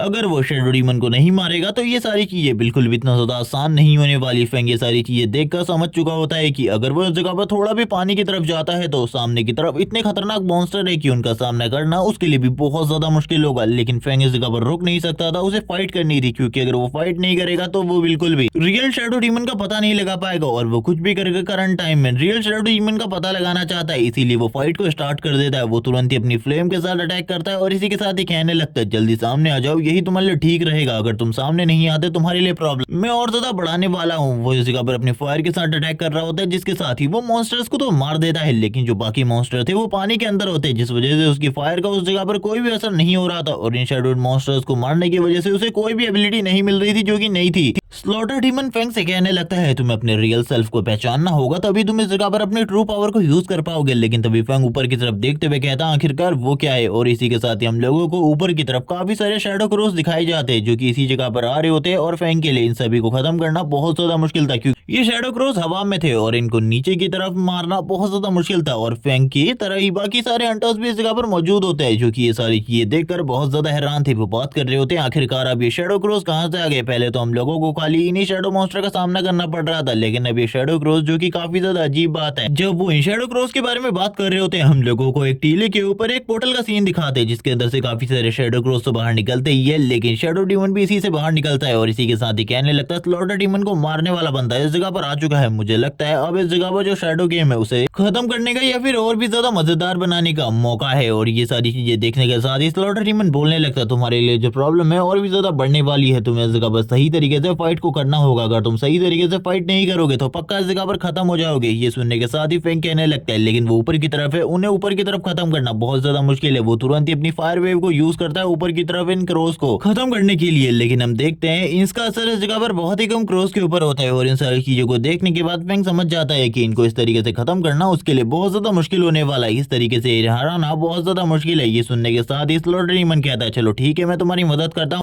और तुम्हें हवा में ले चलता हूँ। ये सुनने के साथ तो इस जगह पर फैंग भी काफी ज्यादा हैरान था और कहने लगता है लेकिन आखिरकार तुम ये कैसे करने वाले हो, क्योंकि मेरे अकॉर्डिंग तुम्हारे पास करंट टाइम में कोई भी फ्लाइंग एबिलिटी नहीं है। ये सुनने के साथ ही वो अपनी सोल फॉर्म में इस जगह पर अपने दोनों विंग्स को निकालता है और इसी के साथ ही कहने लगता है तैयार हो जाओ। और हम देखते हैं वो फैंग को गर्दन से पकड़ता है और उसे हवा में ले आता है। और ये देखकर तो फैंग भी काफी ज्यादा हैरान था, लेकिन अब उसके लिए इन क्रॉस को मारना बहुत ज्यादा मुश्किल नहीं था। वो इजीली इन सारे के सारे क्रॉस को खत्म कर रहा होता है। और ये सारी चीजें देखने के बाद स्लॉटर डीमन कहता है ये तो काफी ज्यादा आसान है तुम्हारे लिए, जल्दी से जल्दी इन सारी चीजों को करो क्योंकि मेरे पास इतनी ज्यादा एनर्जी नहीं है मेरे सोल फॉर्म के अंदर कि मैं लंबे टाइम तक तुम्हें इसी तरीके से हवा में उड़ा कर रख सकूं। ये सुनने के साथ ही फैंग कहता है लेकिन टाइम तो लगेगा ही ना इसमें, तुम देख सकते हो आखिरकार इस जगह पर कितने सारे क्रॉस है, इनको एक ही बार में खत्म करना बहुत ज्यादा मुश्किल है। वो तुरंत ही इस जगह पर चारों तरफ अपनी फायर को फैलाने लगता है। वो इन्फर्नो डीमन की फायर को यूज कर रहा था और ये फायर इतनी ज्यादा स्ट्रांग होती है कि थोड़ी ही देर में जितने भी शैडो क्रॉस उसके आसपास होते हैं वो सारे के सारे खत्म हो जाते हैं। ऐसा लग रहा है जैसे कि कोई फायर का बॉल आगे की तरफ बढ़ रहा है। सारे के सारे हंटर ये देखने के बाद कहते हैं आखिरकार वो क्या है, क्या कोई एस्ट्रॉइड है या फिर कोई ऐसा मशीन जिसका यूज किया गया है अभी इन सारे के सारे वॉर को खत्म करने के लिए। फैंग इस जगह पर शैडो डीमन को देख लेता है और कहने लगता है अब तुम्हारी बारी है खत्म होने की, मैंने तुम्हारे सारे के सारे मॉन्स्टर को तो मार ही दिया। शैडो डीमन भी ये सारी चीजें देखते हुए कहता है चलो आ जाओ इस जगह पर, मैं भी देखना चाहता हूँ आखिरकार तुम कितने ज्यादा स्ट्रॉन्ग हो जो कि तुमने इन्फर्नो को मार दिया था और अभी तुम्हारे पास कितनी पावर है। ये सुनने के साथ ही दोनों ही अपने अपने वेपन को इस जगह पर टकराने लगते हैं। हम देखते हैं जो शैडो डीमन था वो अपने साइड के साथ फाइट कर रहा होता है जबकि फैंग अपनी तलवार के साथ, और इन दोनों की जो स्ट्राइक होती है काफी ज्यादा स्ट्रॉन्ग। लेकिन दूसरी तरफ जो शैडो डीमन था वो करंट टाइम में पीक पर है रैंक सी के, और करंट टाइम में हम लोगों को पता ही है जो इस जगह पर फैंग है वो इतना ज्यादा पावरफुल बिल्कुल भी नहीं है कि वो इस जगह पर इसका सामना कर सके। इसी के साथ ही शैडो डीमन कहने लगता है तुम इस जगह पर काफी ज्यादा कमजोर हो, तुम्हारा लेवल इस जगह पर मेरे से एक लेवल कम है और तुम्हें पता है हम लोगों में इस जगह पर एक लेवल का मतलब बहुत ज्यादा गैप होता है। अब इस जगह पर तुम तो बिल्कुल भी नहीं जीतने वाले, तैयार हो जाओ मरने के लिए। ये सुनने के साथ ही वापस से फैंग अटैक करने के लिए आगे बढ़ता है, लेकिन हम देखते हैं ये जो फाइट थी ये पूरे तरीके से एक तरफा थी। जैसे कि हम लोगों ने पहले भी फैंग की फाइट देखी है, जब भी वो किसी भी मॉन्स्टर के साथ फाइट करता है वो हमेशा एक तरफा फाइट होती है। वो मॉन्स्टर स्टार्टिंग में तो जीत रहा होता है, लेकिन अभी भी इस जगह पर फैंग ने अपनी डीमन फॉर्म को एक्टिवेट नहीं किया, इसीलिए फाइट इस जगह पर शैडो डीमन की तरफ भी होती है। जबकि फैंग इस जगह पर कहने लगता है भूल जाओ इसके बारे में, तुम इस जगह पर नहीं जीतने वाले, मैं ही इस फाइट को जीतूंगा। और ये कहने के साथ ही वो तुरंत ही उसके ऊपर अटैक कर देता है। शैडो डीमन भी ये देखने के बाद काफी ज्यादा हैरान था कि फैंग भी इस जगह पर सही में स्ट्रांग है, वो केपेबल है इस जगह पर उससे फाइट करने के। शैडो डीमन बार बार अपने शैडोज को यूज कर रहा होता है उसके ऊपर अटैक करने के लिए। शैडो डीमन बोलने लगता है ये फाइट इतनी ज्यादा आसान बिल्कुल भी नहीं होने वाली, इसीलिए तुम्हें इस जगह पर अपने फुल पोटेंशियल को यूज करना होगा। अगर तुम अपनी पूरी ताकत यूज नहीं करते तो पक्का इस जगह पर तुम खत्म हो जाओगे मेरे हाथों से। और ये कहने के साथ ही वो अपने काफी सारे शैडोज को फैंग की तरफ आगे भेज देता है फैंग को खत्म करने के लिए, क्योंकि उसे लगता है फैंग तो बस एक छोटा सा कीड़ा है और इस जगह पर उसे अपनी पावर को यूज करने की जरूरत ही नहीं है। तभी जैसे ही वो फैंग के ऊपर अटैक करने लगता है, इसी के साथ ही फैंग इस जगह पर अपने पावर को यूज करता है, अपने टेंटिकल और अपनी बाकी एबिलिटीज को यूज करते हुए तुरंत ही उसके सारे के सारे शैडोज के ऊपर अटैक कर देता है और कहने लगता है अगर तुम्हें ऐसा लगता है तुम्हारे शैडोज पावरफुल है तो चलो ठीक है मैं तुम्हें पावर दिखाता हूँ।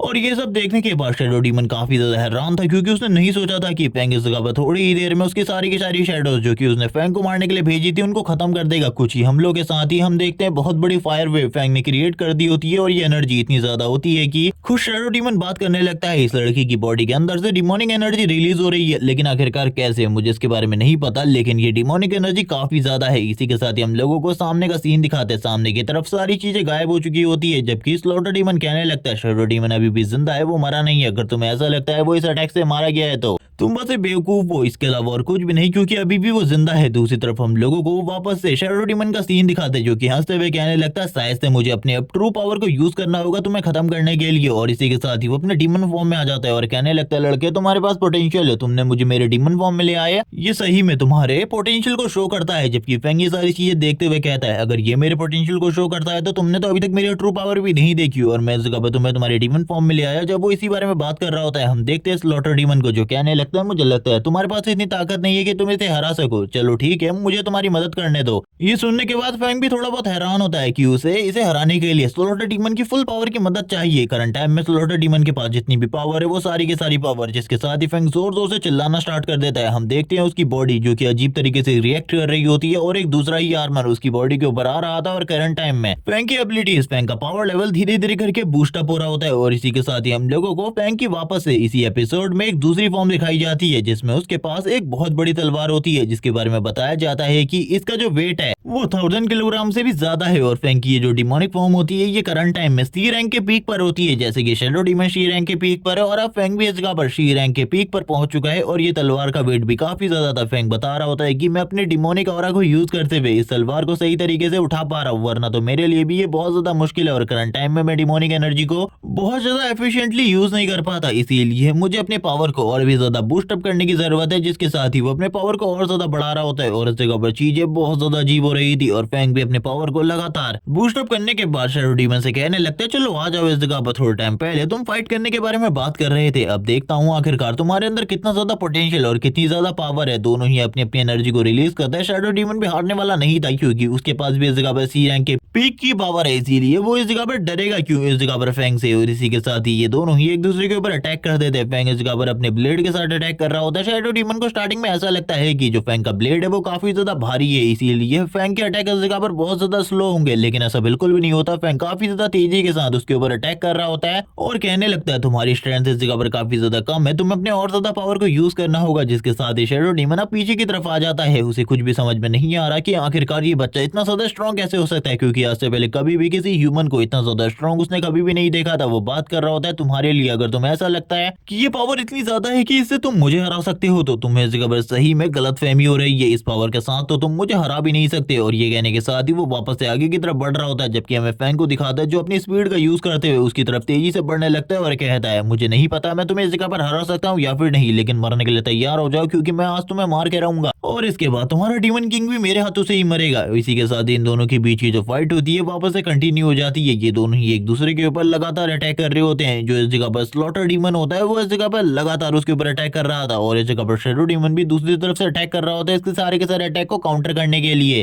करंट टाइम में फाइट इस जगह पर बराबरी की चल रही होती है, लेकिन फिर भी इस जगह पर जो फैंग का पावर था वो ज्यादा होता है इस जगह पर शैडो डीमन के मुकाबले। वो शैडो डीमन के ऊपर एक जबरदस्त अटैक करता है। इसी के साथ ही हम लोग देखते हैं शैडो डीमन जो कि इन सारी चीजों को देखते हुए कहता है मुझे तो कुछ भी समझ में नहीं आ रहा आखिरकार इस लड़के का जो पावर है वो धीरे धीरे करके इस तरीके से कैसे बढ़ रहा है। ये इस जगह पर पूरी की पूरी फाइटिंग एबिलिटी को ही अडेप्ट कर चुका है। मैं तो कुछ भी नहीं समझ पा रहा इस लड़के के बारे में। जबकि फैंग उसकी तरफ देखते हुए कहता है तुम्हें अब काफी ज्यादा देर हो चुकी है, मुझे ऐसा लगता है कि अब पूरे तरीके से खत्म होने के लिए तैयार हो जाना चाहिए। शैडो डीमन ये सारी चीजें सोचते हुए कहता है इस बच्चे के पास काफी ज्यादा पोटेंशियल है, मुझे लगता है मुझे अभी के लिए अपनी एनर्जी को रिकवर करना चाहिए क्योंकि मेरे पास काफी कम डिमोनिक एनर्जी है और इसके पास काफी ज्यादा है। इसीलिए सबसे पहले मैं अपनी एनर्जी को रिकवर करता हूँ और तब तक मैं इसे इस जगह पर थकाने की कोशिश करता हूँ। जब वो इस बारे में बात कर रहा होता है इसी के साथ ही वो अपने साइड के साथ काफी सारे जो शैडोज होते हैं उन्हें क्रिएट करना स्टार्ट करता है, लेकिन तब तक फैंग उसके काफी ज्यादा करीब आ जाते हैं और वो अपने प्रोसेस को पूरा नहीं कर पाता और फैंग का जो ब्लेड होता है उसके साइड को इस जगह पर एक तरीके से काटने की कोशिश कर रहा था। तभी हम देखते हैं शैडो डीमन को जो कहने लगता है अगर तुम्हें ये फाइट इतनी ज्यादा आसान लगती है तो चलो ठीक है तुम्हारे लिए इन चीजों को थोड़ा टफ बनाते हैं। और वो दोनों ही अब वापस एक दूसरे के ऊपर अटैक करने लगते हैं, जिसकी वजह से नीचे वाली जमीन भी टूट रही होती है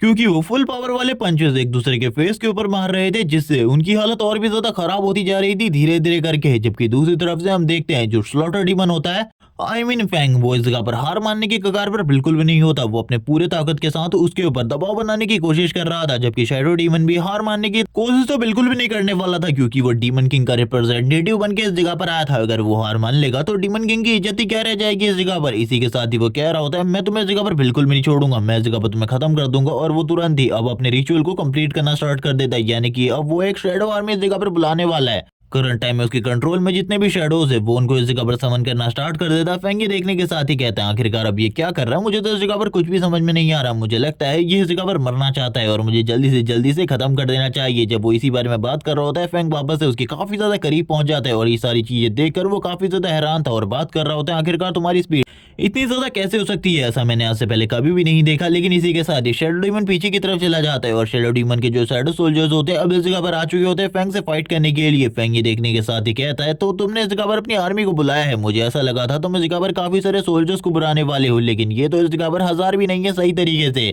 शैडो डीमन और फेंग के बीच में फाइट चल रही होती है, लेकिन तुरंत ही शैडो डीमन उस जगह से चला जाता है। अब फेंग के सामने इस जगह पर पूरी की पूरी शैडोज की आर्मी होती है और ये देखने के साथ ही फेंग कहता है, चलो ठीक है, आ जाओ इस जगह पर, अब बच्चों तुम्हारी बारी है, सबसे पहले मैं इस जगह पर तुम्हें खत्म करता हूँ और उसके बाद इस जगह पर तुम्हारे मास्टर को मारूंगा। शैडो डीमन करंट टाइम में अपनी एनर्जी को रिकवर करने की कोशिश कर रहा था। दूसरी तरफ जो फेंग होता है इन सारे के सारे मॉन्स्टर्स को मार रहा था। शैडो डीमन को ऐसा लग रहा था कि अगर ये इस जगह पर मेरे काफी सारे शैडो सोल्जर्स को मारेगा तो काफी ज्यादा थक जाएगा, इसी के साथ ही इसकी एनर्जी भी कम हो जाएगी। लेकिन इसकी चीजें इस जगह पर पूरे तरीके से उल्टी हो जाती है, क्योंकि जिस जिस शैडो सोल्जर को फेंग मार रहा होता है उसकी एनर्जी को वो खुद एब्जॉर्ब करता है और अपने आप को और ज्यादा पावरफुल बना लेता है, जिससे इस जगह पर उसकी जो पुरानी इंजरीज थी और इसी के साथ ही पुरानी पावर्स जो उसने इस जगह पर खत्म कर दी थी वो भी अब वापस आ चुकी होती है। और फेंग के लिए इन सोल्जर्स को खत्म करना बहुत ज्यादा आसान होता जा रहा था। फेंग कहने लगता है, ये तो इस जगह पर काफी ज्यादा कमजोर है, तुम्हारे पास अगर और है तो और इस जगह पर बुलाओ। शैडो डीमन ये सारी चीजें देखकर हैरान होता है और कहने लगता है, ये पावर तो एक ही डीमन की हो सकती है, स्लॉटर डीमन। आखिरकार वो इस जगह पर इस बच्चे की मदद क्यों कर रहा है, और आखिरकार स्लॉटर डीमन तो मारा जा चुका था, वो वापस कहां से आ गया, इसे भी कुछ समझ में नहीं आ रहा होता। जबकि फेंग इस जगह पर कहने लगता है कि तुम्हारे पास इस जगह पर और सोल्जर है या फिर इस जगह पर यही सारे नमूने तुम्हारे पास बचे हैं। तभी वो अपने मन में कहने लगता है, अब एक ही तरीका बचा है इसे खत्म करने का, मुझे सेल्फ डिस्ट्रक्शन मोड को एक्टिवेट करना होगा, यानी कि अपने सारे के सारे शैडो सोल्जर के सेल्फ डिस्ट्रक्शन मोड को एक्टिवेट करना होगा। जैसे ही मैं इस चीज को करूंगा वो इस जगह पर खुद ब खुद मारे जाएंगे और उसकी वजह से ये भी काफी ज्यादा घायल हो जाएगा। मुझे लगता है ये सही मौका है जिसके बाद मैं उसके ऊपर हमला करके उसे खत्म कर दूंगा। जब वो इस बारे में बात कर रहा होता है हम देखते हैं उसके हाथ से काफी सारा डिमोनिक एनर्जी निकल रही होती है। वो अपने काफी सारे और शैडो सोल्जर्स को इस जगह पर बुलाने लगता है ताकि जो ब्लास्ट हो वो काफी ज्यादा बड़ा हो, जिसकी वजह से फेंग तो बिल्कुल भी ना बच पाए। तभी हम देखते हैं दो शैडो सोल्जर फेंग की तरफ आगे बढ़ रहे होते हैं। फेंग समझ जाता है कि ये लोग इस जगह पर अपने आप को सेल्फ डिस्ट्रक्ट करने वाले हैं, जिसके साथ ही वो अपने टेंटिकल को यूज करते हुए सबसे पहले उन शैडो सोल्जर्स को अपने आप से दूर करने की कोशिश कर रहा होता है जो कि सेल्फ डिस्ट्रक्ट होने वाले हैं। जिसके साथ ही वो अपने चारों तरफ एक बैरियर को क्रिएट कर लेता है। ये बैरियर इस जगह पर है जो उसने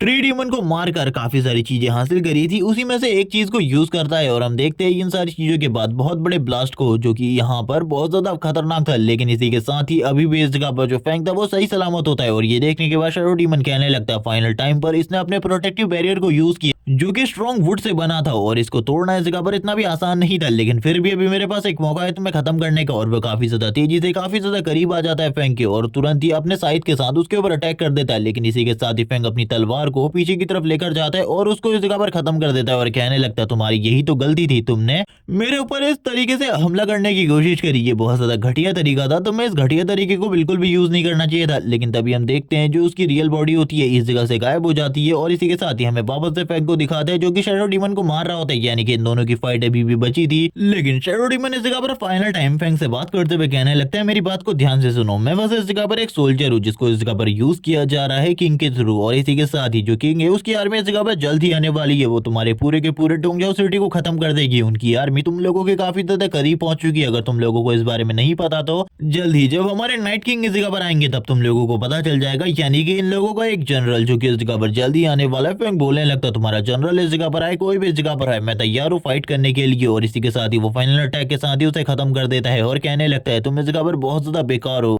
और तुरंत ही उसके हेड से इस जगह पर कोई चीज बाहर निकल कर आती है जिसे फेंग इस जगह पर अपने पास रख लेता है। ये आगे चलकर क्या काम आने वाली है इसके बारे में हम लोगों को बाद में बताया जाएगा। अभी जो फेंग की डिमोनिक फॉर्म होती है वो तुरंत ही गायब हो जाती है। करंट टाइम में फेंग के पास काफी ज्यादा डिमोनिक एनर्जी है। फेंग बात कर रहा होता है, अगर डीमन सोल्जर्स इस जगह पर आने वाले डोंगजाओ सिटी को खत्म करने के लिए और उन लोगों ने बाकी डीमन सिटी के ऊपर भी कंट्रोल कर लिया तो ये बहुत ज्यादा मुश्किल होने वाला है। इसी के साथ इस स्लॉटर डीमन कहता है, आखिरकार तुम किस चीज के बारे में सोच रहे हो। फेंग बोलने लगता है, जितना ज्यादा मैं डीमंस को मारूंगा उतनी ही ज्यादा उनकी एबिलिटीज को मैं इनहेरिट कर सकता हूँ, तो ये मेरे लिए तो काफी ज्यादा मजेदार बात है, मुझे चिंता करने की बिल्कुल भी जरूरत नहीं है। और ये कहने के साथ ही वो इस जगह पर अब अपनी शैडो एबिलिटी को यूज करके देखता है और वो तुरंत ही इस जगह पर एक डी रैंक का स्लॉटर डीमन को क्रिएट कर लेता है, जो कि ब्लड से क्रिएट हुआ था। फैंक कहने लगता है ये तो इस जगह पर मेरी फर्स्ट ट्रांसफॉर्मेशन के जैसा है, जब मैंने पहली बार ट्रांसफॉर्म किया था मैं ऐसा ही दिखता था। और इसी के साथ ही वो ट्राई करते हुए कहता है ठीक है जाओ इस जगह पर वो जो सामने वाली चट्टान दिख रही है उसे ध्वस्त कर दो। और ये सुनने के साथ ही वो शैडो डीमन काफी ज्यादा तेजी से आगे की तरफ बढ़ने लगता है फैंक के इस ऑर्डर को लेने के साथ ही। और हम देखते हैं एक बहुत बड़ा धमाका, उसकी जो पावर होती है वो सही में इस जगह पर बहुत ज्यादा अमेजिंग थी। उसने बस अपने एक पंच के साथ ही उस जगह पर उस चट्टान को खत्म कर दिया होता है और उसे इस जगह पर कोई ज्यादा स्ट्रगल भी नहीं करना पड़ा था।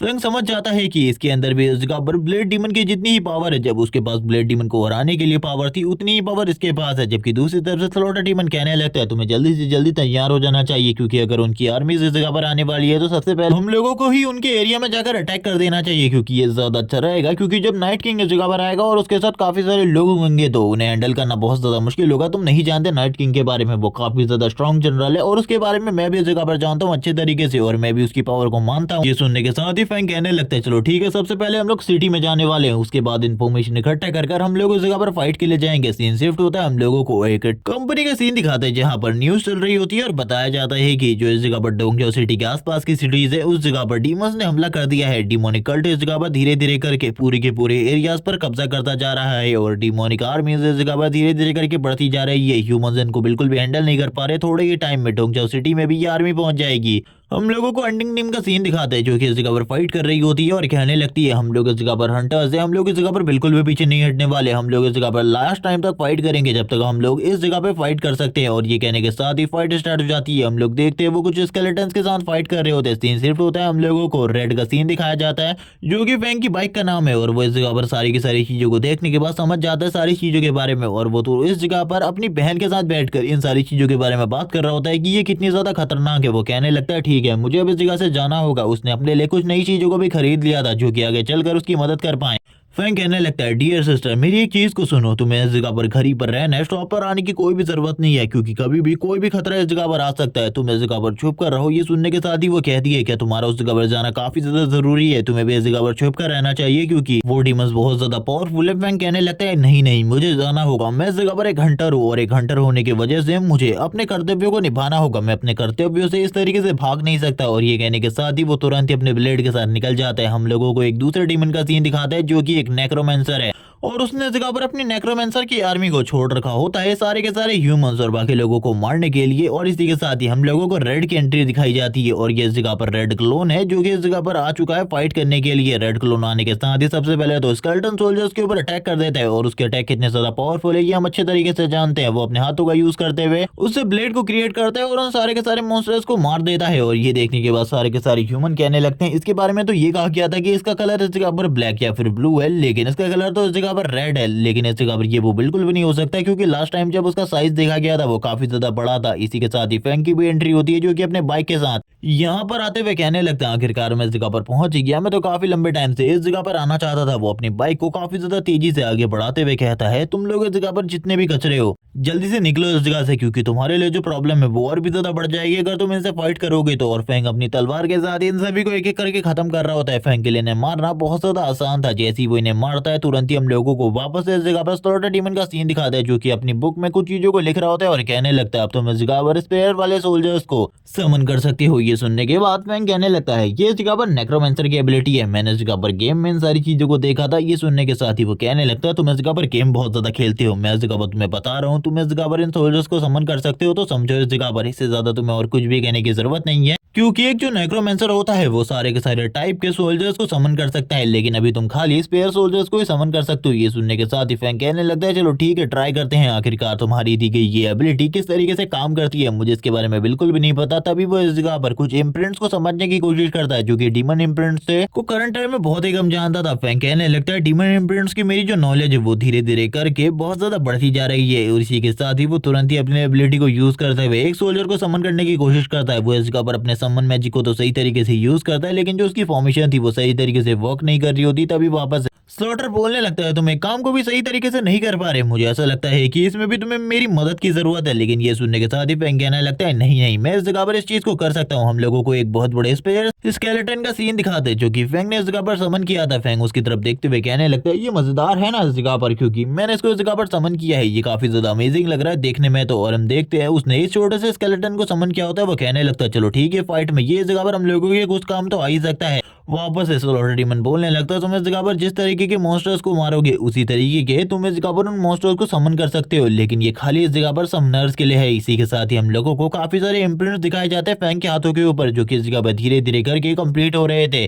और फैंग इन चीजों को समझने के साथ ही अब समझ जाता है आखिरकार उसे समन मैजिक को किस तरीके से परफॉर्म करना है। अब वो इस जगह पर सारी की सारी चीजों को समन कर सकता था जो वो समन करना चाहता था। तभी वो काफी सारे सोल्जर्स को इस जगह पर समन कर लेता है। हम लोगों को दिखाया जाता है स्पेयरमैन, मैजिक, स्वॉर्डमैन। उसने एक छोटी सी आर्मी क्रिएट कर ली होती है, या फिर कह लो अपनी एक छोटी सी स्क्वाड क्रिएट कर ली होती है जो कि उसकी मदद कर सकती थी। और इस पूरी की पूरी स्क्वाड को रेड लीड करने वाला था। फैंग कहने लगता है वो इस जगह पर मजेदार है, वो इन सारी चीजों को लीड करते हुए सारी की सारी चीजों को और भी ज्यादा मजेदार कर देगा। हम लोगों को रेड का सीन दिखाता है जिसे फैंग कहने लगता है तो इस आर्मी को लीड करो। और स्लॉटर डीमन और फैंग करंट टाइम में कुछ बातें कर रहे होते हैं, क्योंकि इस जगह पर ये सारी चीजें करने वाला कोई ना कोई इस जगह पर डीमन बॉस जरूर होगा जिसे उसे खत्म करना होगा कुछ भी करके। इसी के साथ ही हम लोगों को दूसरा सीन दिखाते हैं जो इस जगह पर आर्मी होती है वो लगातार सारे के सारे सोल्जर्स को मारते हुए आगे की तरफ बढ़ रही थी। और वो फैंग और बाकी लोगों की तरफ आगे बढ़ रहे थे। फैंग ये देखने के साथ ही कहता है चलो ठीक है, आर्मी आ चुकी है तो इस जगह पर हम लोगों को भी कुछ और करना चाहिए। और ये कहने के साथ ही वो अपनी ब्लेड के साथ तैयार हो जाता है फाइट करने के लिए और कहने लगता है चलो ठीक है, थोड़ा बहुत तो इस जगह पर मजेदार दिखाना मुझे शो, क्योंकि मैं इस जगह पर बिल्कुल भी हारना नहीं चाहता। और इसी के साथ ही वो अपने सोल्जर्स को समन भी कर रहा होता है एक एक करके, क्योंकि इस तरीके से वो अपने सोल्जर्स की तादाद को भी बढ़ा सकता है।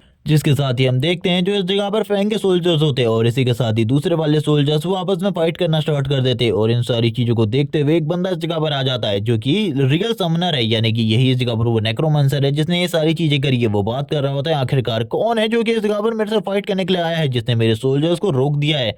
फैंग ऊपर की तरफ देखते हुए कहने लगता है मैं तो इस जगह पर तुम्हारा ही इंतजार कर रहा था, चलो आ जाओ इस जगह पर। लेकिन हम लोगों को पता ही है नेक्रोमेंसर के पास फाइटिंग एबिलिटीज नहीं होती, उसके पास थोड़ा बहुत मैजिक होता है जिसके साथ वो अटैक करता है। लेकिन फैंग इजीली इन सारी चीजों को रोकते हुए कहता है चलो ठीक है आ जाओ, मैंने इस जगह पर कहा ना हम दोनों फाइट करने वाले हैं, तुमको इस जगह पर पीछे हटने की बिल्कुल भी जरूरत नहीं है। लेकिन हम देखते हैं दूसरी तरफ जो वो इस जगह पर नेक्रोमेंसर होता है वो तुरंत ही इस जगह पर अपने उस पंछी के ऊपर बैठ कर इस जगह से निकलने लगता है। वो हवा में फ्लाई कर रहा था जिस वजह से फैंग के लिए फाइट करना धीरे धीरे करके मुश्किल होता जा रहा था। फैंग कहने लगता है मेरे पास भी इस जगह पर एक वेपन है जिसके साथ मैं इस जगह पर फाइट कर सकता हूँ। इसी के साथ ही हम लोगों को बाइक का सीन दिखाता है जो काफी ज्यादा तेजी से उसी नेक्रोमेंसर के पास से गुजरती है, क्योंकि उसे लगा था कि फैंग के पास इस जगह पर कोई भी ऐसी चीज नहीं है जिसके साथ वो उसका पीछा कर सके। लेकिन अब फैंग काफी ज्यादा तेजी से उसके पीछे की तरफ आने लगता है और उसे इस जगह पर एक तरीके से चकमा देने की कोशिश कर रहा होता है। फैंग कहने लगता है भूल जाओ इसके बारे में, तुम आज बिल्कुल भी नहीं बचने वाले, मैं इस जगह पर अपने हाथों से तुम्हें मारने वाला हूँ। और आज इस जगह पर तुम दूसरे डीमन होने वाले हो जिसको मैं मारूंगा, जो कि अपने पीक पर है। और ये कहने के साथ ही वो तुरंत ही अपनी बाइक के ऊपर वापस से आ जाता है और कहने लगता है लेकिन अभी भी उसकी स्पीड इस जगह पर मेरे से काफी ज्यादा है। जिसके साथ ही हम देखते हैं ये दोनों ही भाग रहे होते हैं और एक दूसरे का पीछा कर रहे होते हैं। फैंग इस जगह पर बहुत ज्यादा तेज था जिस वजह से ये देखने के बाद तो वो डीमन भी हैरान था, क्योंकि उसके पास करंट टाइम में फ्लाइट की एबिलिटी थी जिसके बावजूद वो फैंग को उस जगह पर पकड़ नहीं पा रहा था। और इस जगह पर ये समझ में ही नहीं आ रहा होता इस जगह पर इन दोनों में से कौन किसको पकड़ने की कोशिश कर रहा है, क्योंकि फैंग को उस जगह पर पता चल गया था कि अगर वो इसी तरीके से हवा में उड़ता रहेगा तो वो इस जगह पर बिल्कुल भी उसे हैंडल नहीं कर सकता, उसे दूर जाना होगा। जिसके साथ ही सामने की तरफ से काफी सारे स्केलेटन सोल्जर्स आते हैं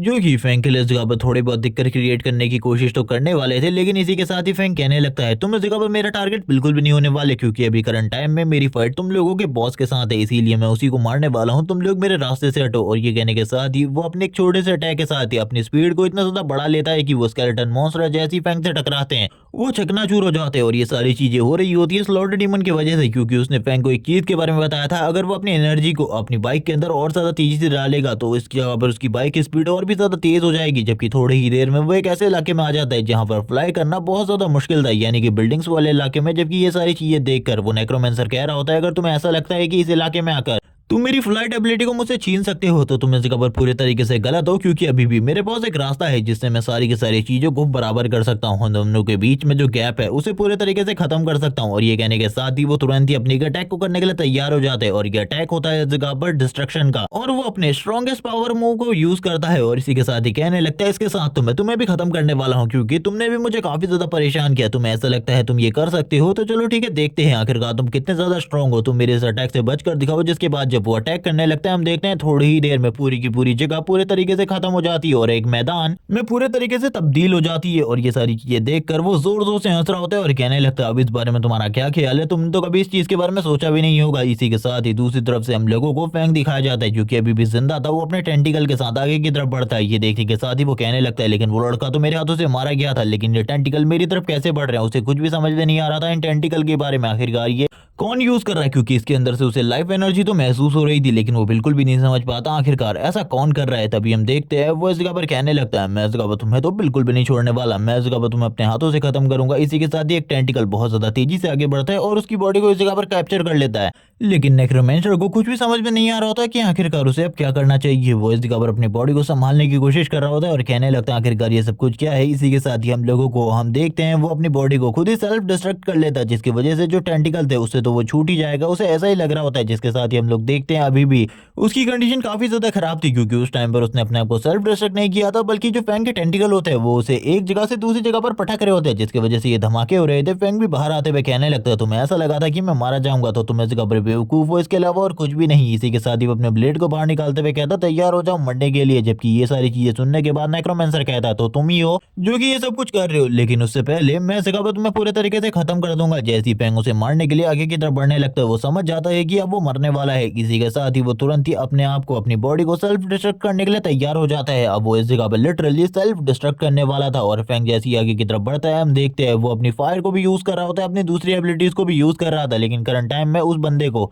टेंटिकल एबिलिटी समझ आ रही थी, क्योंकि वो उसके ऊपर टेंटिकल एबिलिटी से ही कैप्चर किए हुए था और उसे इस जगह पर टेंटिकल एबिलिटी के साथ ही बहुत ज्यादा बुरे तरीके से जख्मी कर देता है। फैंग ने उसकी हालत को इतना ज्यादा खराब कर दिया होता है कि उसका मुंह भी सूज चुका था एक तरीके से। और इसी के साथ ही फैंग आगे तरफ बढ़ते हुए कहता है अब इस जगह पर तैयार हो जाओ मरने के लिए, क्योंकि तुम्हारी मौत इस जगह पर तुम्हारा इंतजार कर रही है।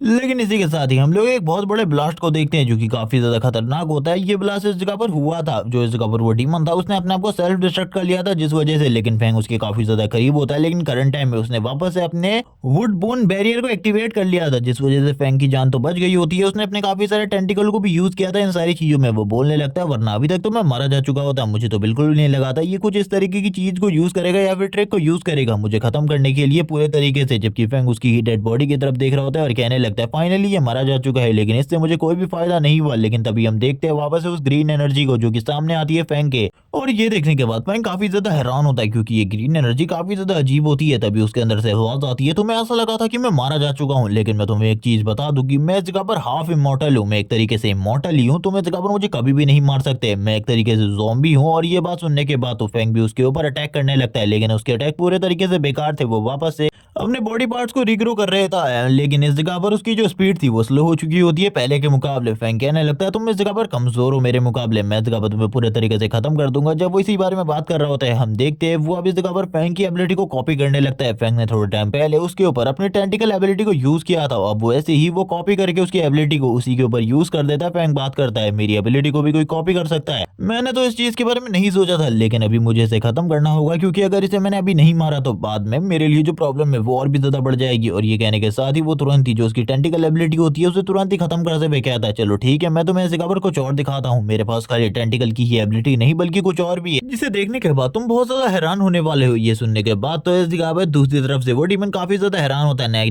नेक्रोमेंसर जिसने इस जगह पर फैंग के ऊपर कंट्रोल करने की कोशिश करी थी। फैंग भी दूसरी तरफ से अपनी टेंटिकल एबिलिटी को यूज करते हुए उसके टेंटिकल एबिलिटी को पकड़ने की कोशिश कर रहा होता है और कहने लगता है जल्द ही तुम्हें मेरी एबिलिटी के बारे में पता चलेगा। वो ये देखने के बाद हैरान होता है कि इसके पास कुछ और भी है जिसके लिए ये बहुत ज्यादा कॉन्फिडेंट है और जिसके साथ ही मुझे खत्म कर सकता है। इसी के साथ ही हम फैंग को देखते हैं जो कि सबसे पहले उसके टेंटिकल को ब्लॉक करता है अपने टेंटिकल के साथ, और इन दोनों के बीच में इसी तरीके की फाइट चल रही होती है। फैंग इसी बीच में अपने फायर एलिमेंट को यूज करता है और कहने लगता है मेरे पास फायर है और मेरे अकॉर्डिंग जहां तक अगर तुम्हारी बॉडी के सारे शेल अगर जल जाए तो तुम इस जगह पर वापस से रिग्रो नहीं कर सकते, जिस वजह से तुम इमॉर्टल थे उसी तरीके को मैं पूरे तरीके से खत्म कर दूंगा, यानी कि तुम्हारे पास कोई भी मौका नहीं होने वाला। और इसी के साथ ही वो तुरंत ही अपनी इन्फर्नो डीमन की फायर को यूज करता है और हम लोगों को पता है ये इन्फर्नो डीमन की फायर कितनी ज्यादा स्ट्रॉन्ग है। वो एक पावरफुल फायर डीमन था और उसकी फायर को यूज करते हुए फैंग उसकी पूरी की पूरी बॉडी को जलाकर खत्म कर देता है और फैंग ने उसे मार दिया होता है, जिसके साथ ही वापस से स्लॉटर डीमन की एंट्री होती है जो कि अपने आने के साथ ही फैंग को बताता है कि इसको मारने के बाद फैंग ने इस जगह पर रीजनरेशन की एबिलिटी हासिल कर ली है। ये सुनने के बाद तो फैंग कहने लगता है लेकिन ये एबिलिटी के बारे में तो मुझे पहले भी बताया गया था कि ये मेरे पास है। तभी वो कहने लगता है नहीं नहीं पहले ये एबिलिटी तुम्हारे पास नहीं थी बल्कि अभी ये तुम्हारे पास आई है और इसके साथ तुम अपने बॉडी पार्ट्स को रीग्रो कर सकते हो। अगर तुम इसे ट्राई करना चाहते हो तो मैं तुम्हारे हाथ को काट देता हूँ, जिसके बाद हम देखते हैं आखिरकार तुम्हारा हीलिंग फैक्टर